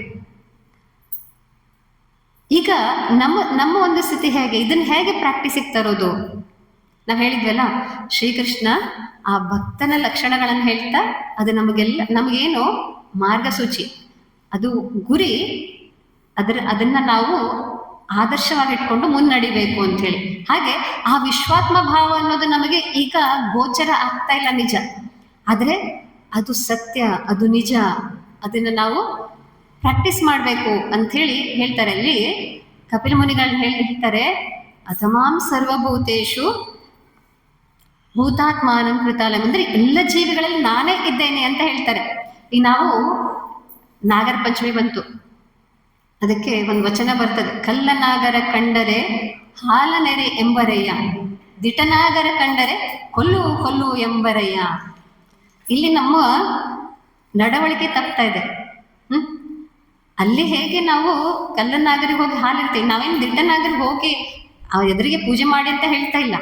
ಆದ್ರೆ ನಮ್ಮ ಭಾವನೆ ಹೇಗಿರ್ಬೇಕು ಅಂದ್ರೆ, ಅದು ಈಗೆಲ್ಲ ಬಹಳಷ್ಟು ಬದಲಾಗ್ತಾ ಇದೆ. ಹಾವು ಹಿಡಿಯೋರು ತಂದು ಅದ್ರ ಸ್ವಸ್ಥಾನಕ್ಕೆ ಅಂದ್ರೆ ಕಾಡಿಗೆಲ್ಲೋ ಬಿಟ್ಟು ಬರಬೇಕು. ಆ ರೀತಿಯಲ್ಲಿ ಅದಕ್ಕೂ ಕೂಡ ಹಿಂಸೆ ಆಗ್ಬಾರ್ದು, ನಾವು ಕೂಡ ಸುರಕ್ಷಿತವಾಗಿರ್ಬೇಕು ಅಂತ ಹೇಳಿ. ಹಾಗೆ ಯಾವುದೇ ಕಾರಣಕ್ಕೂ ಕೂಡ ನಮ್ಮ ಈ ಒಂದು ತತ್ವ ಮತ್ತೆ ಆಚರಣೆ ಬೇರೆ ಬೇರೆ ಆಗ್ಬಾರ್ದು. ಆ ತತ್ವ ಏನ್ ಹೇಳ್ತಾ ಇದೆ, ಎಲ್ಲರಲ್ಲೂ ಕೂಡ ಭಗವಂತನೇ ಆವಿರ್ಭೂತನಾಗಿದ್ದಾನೆ. ಕಪಿಲ ಮುನಿಗಳಿನ್ನು ಬಂದು ಹೇಳ್ತಾರೆ, ಅವ್ರಿಗೇನಾದ್ರೂ ಏನು ಅಪಚಾರ ಮಾಡಿ ಇಲ್ಲಿ ಪೂಜೆ ಪುನಸ್ಕಾರ ಮಾಡಿದ್ರು ಕೂಡ ಫಲ ಇಲ್ಲ. ಹಾಗೆ ಆ ಎಲ್ಲ ಸ್ವಾಮಿ ವಿವೇಕಾನಂದರನ್ನ ನಾವು ನೋಡ್ತೇವೆ. ಸ್ವಾಮಿ ವಿವೇಕಾನಂದರು ಎಷ್ಟು ಮಟ್ಟಿಗೆ ಈ ಮೊದಲು ಆ ತತ್ವವನ್ನು ಒಪ್ಕೊಳ್ದೇ ಇದ್ದವರು ಎಷ್ಟು ಔನ್ನತ್ಯಕ್ಕೆ ಹೋಗಿ ಅದನ್ನ ಇಡೀ ಜಗತ್ತಿಗೆ ಸಾರ್ತಾರೆ ಅಂತಂದ್ರೆ, ನಾವೆಲ್ಲ ಶಾಸ್ತ್ರಗಳಲ್ಲಿ ಕೇಳಿದ್ದು ಮಾತೃ ದೇವೋಭವ, ಪಿತೃದೇವೋಭವ, ಆಚಾರ್ಯ ದೇವೋಭವ, ಅತಿಥಿ ದೇವೋಭವ ಅಂತ ಹೇಳಿ. ಸ್ವಾಮಿ ವಿವೇಕಾನಂದರು ಕರೆ ಕೊಡ್ತಾರೆ, ದೀನ ದೇವೋಭವ, ದರಿದ್ರ ದೇವೋಭವ, ರೋಗಿ ದೇವೋಭವ, ಮೂರ್ಖ ದೇವೋಭವ. ಅಂದ್ರೆ ಯಾರು ಕೂಡ ನಿಷ್ಪ್ರಯೋಜಕರಲ್ಲ, ಎಲ್ಲರಲ್ಲೂ ಕೂಡ ಅದೇ ಭಗವಂತ ಆವಿರ್ಭಾವ ಆಗಿದ್ದಾನೆ. ಅವನ ಸೇವೆ ಮಾಡೋದಂದ್ರೇನು, ನಾವೇನು ಉಪಕಾರ ಮಾಡ್ತೀವಂತಲ್ಲ, ಭಗವಂತ ನಮ್ಗೊಂದು ಅವಕಾಶ ಕೊಟ್ಟಿದ್ದಾನೆ. ಎದಕ್ಕೆ? ಶಿವಭಾವೇ ಜೀವ ಸೇವಾ. ಆ ಪ್ರತಿಯೊಬ್ಬನಲ್ಲೂ ಕೂಡ ನೀನು ಶಿವನನ್ನೇ ಕಂಡು ಆರಾಧನೆ ಮಾಡು. ಅವರಲ್ಲಿ ಸಾಕ್ಷಾತ್ ಶಿವನೇ ಆವಿರ್ಭವಿಸಿದ್ದಾನೆ. ಆ ಭಾವದಿಂದಲೇ ನೀನು ಅದನ್ನ ಮಾಡಬೇಕು. ರಾಕ್ ಫೆಲ್ಲರ್ ಅಂತ ಹೇಳಿ ಒಬ್ಬ ವ್ಯಕ್ತಿ ಸ್ವಾಮಿ ವಿವೇಕಾನಂದರ ಸಂಪರ್ಕಕ್ಕೆ ಬರ್ತಾನೆ ಅಮೆರಿಕಕ್ಕೆ ಹೋದಾಗ. ಅವನಿಗೆ ಬಹಳ ಆಗರ್ಭ ಶ್ರೀಮಂತ, ಮತ್ತೆ ಅಷ್ಟೇ ಅವನಿಗೆ ದರ್ಪ ಇತ್ತು, ತಾನು ಅಷ್ಟು ಶ್ರೀಮಂತ ಇದ್ದೇನೆ ಅಂತ ಹೇಳಿ. ಒಂದ್ಸರಿ ಸ್ವಾಮೀಜಿ ನೋಡ್ಲಿಕ್ಕೆ ಅವ್ರು ಉಳ್ಕೊಂಡಿದ್ದಂತ ಮನೆಗೆ ಬರ್ತಾನೆ. ಮನೆಗೆ ಬಂದು ಸ್ವಾಮೀಜಿ ಅವ್ರ ಕೋಣೆಗೆ ಹೋಗ್ತಾನೆ. ಅವನ್ಗೆಲ್ಲಿ ಹೋದಲ್ಲೆಲ್ಲ ಆ ಶ್ರೀಮಂತ ಅನ್ನೋ ಒಂದು ಗೌರವ ಕೊಡ್ತಾ ಇರ್ತಾರೆ. ಆದ್ರೆ ಅದನ್ನೆಲ್ಲ ಕಡೆ ನಿರೀಕ್ಷಿಸ್ತಾ ಇದ್ದವನು ಸ್ವಾಮೀಜಿ ಕಡೆ ಹೋಗಿ, ಸ್ವಾಮೀಜಿಯವರು ಬರಿತಾ ಕೂತಿದ್ದಾರೆ, ಅವ್ರ ಪಕ್ಕಕ್ಕೆ ಹೋಗಿ ನಿಂತಾನೆ. ಹೋಗಿ ನಿಂತ್ರೂ ಸ್ವಾಮೀಜಿ ತಲೆ ಎತ್ತಿ ನೋಡೋದೇ ಇಲ್ಲ ಅವನ ಕಡೆ. ನನಗೆ ಬಹಳ ಬೇಜಾರಾಗ್ತದೆ. ಅಷ್ಟೆಲ್ಲ ಅಪಮಾನ ಆದಂಗೆ ಆಗ್ಬಿಡ್ತದೆ. ತನ್ನೇನು ಇವರು ಗಣನೆಗೆ ತಗೊಳ್ತಾ ಇಲ್ಲಲ್ಲ, ಲಕ್ಷಣೆ ಕೊಡ್ತಾ ಇಲ್ಲ ಅಂತ ಹೇಳಿ ಅವನಿಗೆ ಸಿಟ್ಟು ಬರ್ತದೆ. ಆವಾಗ ಸ್ವಾಮೀಜಿ ಅವನ್ ಮಾತಾಡಿಸ್ತಾ ಹೇಳ್ತಾರೆ, ನೋಡ್ತಾ ಇದ್ರು ನಿನ್ ಜೀವನದಲ್ಲಿ ಇಂಥ ಘಟನೆಗಳೆಲ್ಲ ಆಗಿದೆ, ಇಂಥ ಘಟನೆಗಳೆಲ್ಲ ಆಗಿದೆ ಅಂತ ಹೇಳಿ ಅವ್ನು ಯಾರ ಮುಂದೆ ಹೇಳ್ಕೊಂಡೇ ಇರೋದಂತಂದು ಎಲ್ಲ ವಿಚಾರಗಳನ್ನ ತಿಳಿಸ್ಬಿಡ್ತಾರೆ. ಆವಾಗ ಅವನಿಗೆ ಇವರಲ್ಲಿ ಅದ್ಭುತವಾದ ಶಕ್ತಿ ಇದೆ ಅಂತ ಹೇಳಿ ಸ್ವಲ್ಪ ರುಚಿ ಗೊತ್ತಾಗ್ತದೆ. ಅವರ ಶಕ್ತಿ ಹೇಗಿದ್ದಿರ್ಬೋದು ಅಂತ ಹೇಳಿ, ಆ ಆತ್ಮಶಕ್ತಿ ಅಷ್ಟು ಇವರು ಮಹಾಸಂತರು ಅಂತ ಹೇಳಿ ಆವಾಗ ಅವ್ರ ಬಗ್ಗೆ ಗೌರವ ಬರ್ತದೆ. ಸ್ವಾಮೀಜಿ ಹೇಳ್ತಾರೆ, ನೋಡು, ಇಷ್ಟೆಲ್ಲ ನೀನು ಸಮಾಜದಿಂದ ಪಡ್ಕೊಂಡಿದ್ದೆ, ಇಷ್ಟೆಲ್ಲ ಶ್ರೀಮಂತಿಕೆಯನ್ನು, ಸಮಾಜಕ್ಕೆ ಏನಾದ್ರೂ ಕೊಡಬೇಕಾದದ್ದು ನಿನ್ನ ಕರ್ತವ್ಯ. ಅದಕ್ಕೆ ಬೇರೆಯವ್ರಿಗೆಲ್ಲ ನೀನು ಆ ಒಂದು ನಿನ್ನ ಸೇವೆಯನ್ನ ಮುಟ್ಸಿ ನೀನು ಧನ್ಯನಾಗು ಅಂತ ಹೇಳಿ ಹೇಳ್ತಾರೆ. ನಿನ್ನ ಎಲ್ಲ ಒಂದು ಐಶ್ವರ್ಯವನ್ನ ಸ್ವಲ್ಪ ಸಮಾಜಕ್ಕೂ ನೀನು ಕೊಡ್ಬೇಕು ಅಂತ ಹೇಳಿ. ಮಾರನೇ ದಿವಸ ಬರ್ತಾನೆ ಅವನು. ಸ್ವಾಮೀಜಿಯವರು ಕೂತ್ಕೊಂಡಿರುವಾಗ ಮತ್ತೆ ಏನ್ ಮಾಡ್ತಾನೆ, ಬ್ಲ್ಯಾಂಕ್ ಚೆಕ್ ಅವ್ರ ಟೇಬಲ್ ಮೇಲೆ ಇಡ್ತಾನೆ. ಸ್ವಾಮೀಜಿ ಥ್ಯಾಂಕ್ಸ್ ಹೇಳೀಗ ನನಗೆ ಅಂತೇಳಿ. ಸ್ವಾಮೀಜಿ ಹೇಳ್ತಾರೆ, ಥ್ಯಾಂಕ್ಸ್ ಹೇಳ್ಬೇಕಾದ್ ನನಗ್ ನೀನ್ ಹೇಳ್ಬೇಕು, ನಿನ್ಗೆ ನಾನಲ್ಲ. ಯಾಕೆ? ಸೇವೆ ಮಾಡ್ಲಿಕ್ಕೆ ನಾನೊಂದು ಅವಕಾಶ ಕೊಟ್ಟಿದ್ದೇನೆ, ಇಲ್ಲಾಂದ್ರೆ ನಿಂಗೆ ತಲೆಲ್ಲದು ವಿಚಾರನೇ ಇರಲಿಲ್ಲ. ಅದಕ್ಕೆ ಸೇವೆ ಮಾಡ್ಲಿಕ್ಕೆ ಒಂದು ಅವಕಾಶ ಕೊಟ್ಟೇನೆ, ನನಗ್ ಥ್ಯಾಂಕ್ಸ್ ಹೇಳಿ ನೀನು ಅಂತ ಹೇಳ್ತಾರೆ. ಮತ್ತೆ ಸ್ವಾಮೀಜಿ ಯಾವಾಗ್ಲೂ ಆ ಒಂದು ವಿಚಾರನ ಹೇಳ್ತಾ ಇರ್ತಾರೆ, ನೀನು ಬಡವನಿಗೆ ಅನ್ನದಾನವನ್ನು ಏನೋ ವಸ್ತುವನ್ನ ಕೊಡುವಾಗ ತಗೋ ಅಂತೇಳಿ ಎಸೆಯೋದಲ್ಲ. ಯಾಕಂದ್ರೆ ಸಾಕ್ಷಾತ್ ನಾರಾಯಣ ಇದ್ದಾನೆ. ನಾವು ಭಗವಂತನ ಪೂಜೆ ಹೇಗೆ ಮಾಡ್ತೇವೆ? ಆ ಒಂದು ಅರ್ಪಣ ಭಾವದಿಂದ, ಸನ್ಮಾನದಿಂದ. ಅದಕ್ಕೆ ಆ ಒಂದು ಆ ಪಡ್ಕೊಳ್ಳಿಕ್ಕೆ, ನಮ್ಮ ಸೇವೆಯನ್ನು ಪಡ್ಕೊಳ್ಳಿಕ್ಕೆ ಯಾರೋ ಇದ್ದಾರಲ್ಲ, ಸ್ವೀಕಾರ ಮಾಡ್ತಾ ಇದ್ದಾರಲ್ಲ ಅಂತ ಹೇಳಿ ಸಾಕ್ಷಾತ್ ಆ ಭಗವಂತನನ್ನ ಕಂಡು ಅವರಲ್ಲಿ ಆ ಒಂದು ಸೇವೆಯನ್ನ ನೀಡುವಂಥದ್ದು. ಅದಕ್ಕೆ ನಮ್ಮಲ್ಲಿ ಜೀವಂತ ದುರ್ಗಾ ಪೂಜೆ ಅಂತ ಒಂದು ಕಾರ್ಯಕ್ರಮನ ಹಮ್ಮಿಕೊಂಡಿರ್ತೇವೆ. ಎಲ್ಲ ಕೆಲವೊಂದು ಸ್ಲಮ್ ಏರಿಯಾಗಳಲ್ಲಿ ಬಡವರಾದಂಥ ಹೆಣ್ಮಕ್ಕಳನ್ನ ಕರೆದ್ಬಿಟ್ಟು ಅವರಿಗೆ ಹೇಗೆ ನಾವು ಆ ಉಡಿ ತುಂಬ್ತೇವೋ ಆ ರೀತಿಯಲ್ಲೇ ಎಲ್ಲ ಮಾನ ಸನ್ಮಾನಗಳೊಂದಿಗೆ ಅವರಿಗೆಲ್ಲ ಆ ಒಂದು ದವಸ ಧಾನ್ಯಗಳನ್ನ, ವಸ್ತ್ರಗಳನ್ನ ನೀಡುವಂಥದ್ದು. ಹಾಗೆ ಆ ಒಂದು ಪೂಜ್ಯ ಭಾವನೆಯಿಂದ ಕೊಡಬೇಕು. ಯಾಕೆ? ಎಲ್ಲರಲ್ಲೂ ಕೂಡ ಆ ಭಗವಂತ ಇದ್ದಾನೆ. ಅಷ್ಟೇ ಅಲ್ಲ, ಹೇಳ್ತಾರೆ, ನಮ್ಮ ದಿನನಿತ್ಯದ ಕರ್ಮಗಳಲ್ಲಿ ನಾವೆಲ್ಲ ಈಗ ಎಲ್ಲೋ ಅದನ್ನ ಮಾಡ್ಲಿಕ್ಕೆ ಹೊರಗಡೆ ಹೋಗ್ಬೇಕು, ಯಾರನ್ನ ಹುಡ್ಕೊಂಡು ಹೋಗ್ಬೇಕಿಲ್ಲ. ನಮ್ ಜೊತೆಗೆ ಎಲ್ಲರೂ ಕೂಡ ನಾವು ಹೇಗೆ ಒಡನಾಡ್ತಾ ಇದ್ದೇವೋ ಪ್ರತಿಯೊಬ್ಬರಲ್ಲೂ ಆ ದೈವತ್ವವನ್ನ ಕಾಣಬೇಕು. Each soul is potentially divine. ಅದಕ್ಕೆ ಪ್ರತಿಯೊಬ್ಬರಲ್ಲೂ ಆ ಭಗವಂತ ಇದ್ದಾನೆ. ಇನ್ನು ಮತ್ತೆ ಹೆಚ್ಚಿಂದಂತಂದ್ರೆ ಮನುಷ್ಯ ಆ ದೇಗುಲಗಳಲ್ಲಿ ತಾಜ್ ಮಹಲ್ ಅಂತೆ ಸ್ವಾಮೀಜಿ ಹೇಳ್ತಾರೆ. ಎಲ್ಲ ಜೀವಿಗಳಲ್ಲೂ ಕೂಡ ಭಗವಂತ ಇದ್ದಾನೆ. ಆದ್ರೆ ಆ ಮನುಷ್ಯನವನು ದೇವಸ್ಥಾನಗಳಲ್ಲಿ ತಾಜ್ ಮಹಲ್ ಇದ್ದಂಗೆ ಅಂತೆ. ಅಂದ್ರೆ ಅಷ್ಟು ಶ್ರೇಷ್ಠ ಮನುಷ್ಯನಾದನು. ಅದಕ್ಕೆ ಆ ಮನುಷ್ಯರಿಗೆ ನಾವು ಅಷ್ಟು ಪ್ರೀತಿಯನ್ನು ತೋರಿಸ್ಬೇಕು. ಈಗ ಪ್ರಾಣಿಗಳಿಗೂ, ಎಲ್ಲ ಪ್ರಾಣಿ ಪಕ್ಷಿಗಳಿಗೂ, ಜೀವ ಜಂತುಗಳು ನಿಜ. ಅದ್ರ ಜೊತೆಗೆ ಮನುಷ್ಯನಿಗೆ ನಾವು ಹೆಚ್ಚು ಆ ಒಂದು ಪ್ರಾಮುಖ್ಯತೆಯನ್ನು ಕೊಡ್ಬೇಕು. ಅಷ್ಟೇ ಅಲ್ಲ, ನಾವು ನೋಡ್ತೇವೆ, ಹೇಳಿದ್ವಲ್ಲ, ನಾವು ಕುಟುಂಬದಲ್ಲಿ ನಮ್ಮ ಎಲ್ಲೆಲ್ಲಿ ಇರ್ತೇವೋ ಅಲ್ಲಿ ಆ ಭಗವದ್ ಭಾವದಿಂದ ಶ್ರೀರಾಮಕೃಷ್ಣ ಹೇಳಿದ್ರಲ್ಲ, ನಿನ್ನ ಎಲ್ಲಾ ಕರ್ತವ್ಯಗಳನ್ನ ಮಾಡು. ಆ ಒಂದು ಯಾವ ಮಟ್ಟದ ನಮ್ಗೆ ಸಿದ್ಧಿಯನ್ನ ತಂದು ಕೊಡ್ತದೆ ಅಂತಂದ್ರೆ, ಮಹಾಭಾರತದಲ್ಲಿ ಒಂದು ಅದ್ಭುತವಾದ ಪ್ರಸಂಗ ಬರ್ತದೆ. ಒಬ್ಬ ಯೋಗಿ ತಪಸ್ಸಿ ಕೂತಿರ್ತಾನೆ ಕಾಡಿನಲ್ಲಿ. ಆ ತಪಸ್ಸಿ ಕೂತಾವಾಗ ಏನಾಗ್ತದೆ, ಮೇಲಿನಿಂದ ಒಂದು ಪಕ್ಷಿ ಅವನ ಮೇಲೆ ಮಲ ವಿಸರ್ಜನೆ ಮಾಡಿಬಿಡ್ತದೆ. ಮಲ ವಿಸರ್ಜನೆ ಮಾಡಿದ ತಕ್ಷಣ ಅವನಿಗೆ ಧ್ಯಾನದಿಂದ ಎದ್ದು ನೋಡ್ತಾನೆ, ಅದು ಅಲ್ಲೇ ಕೂತಿದೆ. ಅವನಿಗೆ ಕೋಪ ಬಂತು, ನನ್ನ ಮೇಲೆ ಹೀಗೆ ಮಾಡ್ಬಿಡ್ತಲ್ಲ ಅಂತೇಳಿ. ಆ ಕೋಪದ ದೃಷ್ಟಿಯಿಂದ ನೋಡಿದ ತಡ ಸುಟ್ಟು ಬೂದಿ ಆಗ್ತದೆ. ಆ ಬೂದಿ ಆದ ತಕ್ಷಣ ಇವನಿಗೆ ಇನ್ನೂ ತನ್ನ ಶಕ್ತಿ ಪರಿಚಯ ಆಗಿರ್ಲಿಲ್ಲ.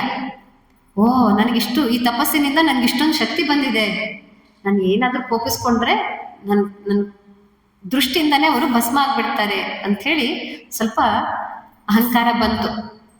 ಮುಂದೆ ಅವನು ಆ ಭಿಕ್ಷಾಟನೆಗೆ ಆ ಊರಿಗೆ ಹೋಗ್ತಾನೆ. ಊರಿಗೆ ಹೋಗಿ ಭಿಕ್ಷೆ ಕೇಳ್ತಾನೆ. ಒಂದ್ ಮನೆಗೆ ಹೋಗಿ ಕೇಳ್ದವಾಗ ಒಳಗಿಂದ ಗೃಹಿಣಿ ಹೇಳ್ತಾಳೆ, ಆಯ್ತು ಮಹಾಶಯರೇ, ಬರ್ತೇನೆ ಅಂತ ಹೇಳಿ. ಆದ್ರೂ ಇವನಿಗೆ ಚಡ್ಪಡಿಸ್ತಾ ಇದ್ದಾನೆ. ಯಾಕೆ? ತನ್ನ ಬಗ್ಗೆ ತನಗೆ ಅಹಂಕಾರನೂ ಬಂದಿದೆ, ಮತ್ತೆ ಯಾರೋ ಯಾಕಷ್ಟು ನಾನು ಎಷ್ಟು ಕಾಯ್ಬೇಕು ಅಂತ ಮತ್ತೆ ಕೂಗ್ತಾನೆ. ಅವಾಗ ಗೃಹಿಣಿ ಹೇಳ್ತಾಳೆ, ನಾನು ಪತಿ ಸೇವೆ ಮಾಡ್ತಾ ಇದ್ದೇನೆ, ಬರ್ತೇನೆ, ಸ್ವಲ್ಪ ತಾಳಿ. ನೀವು ಕೋಪಿಸ್ಕೊಂಡ ತಕ್ಷಣ ಸುಟ್ಟು ಬೂದಿ ಆಗೋಕೆ ನಾನು ಪಕ್ಷಿ ಅಲ್ಲ.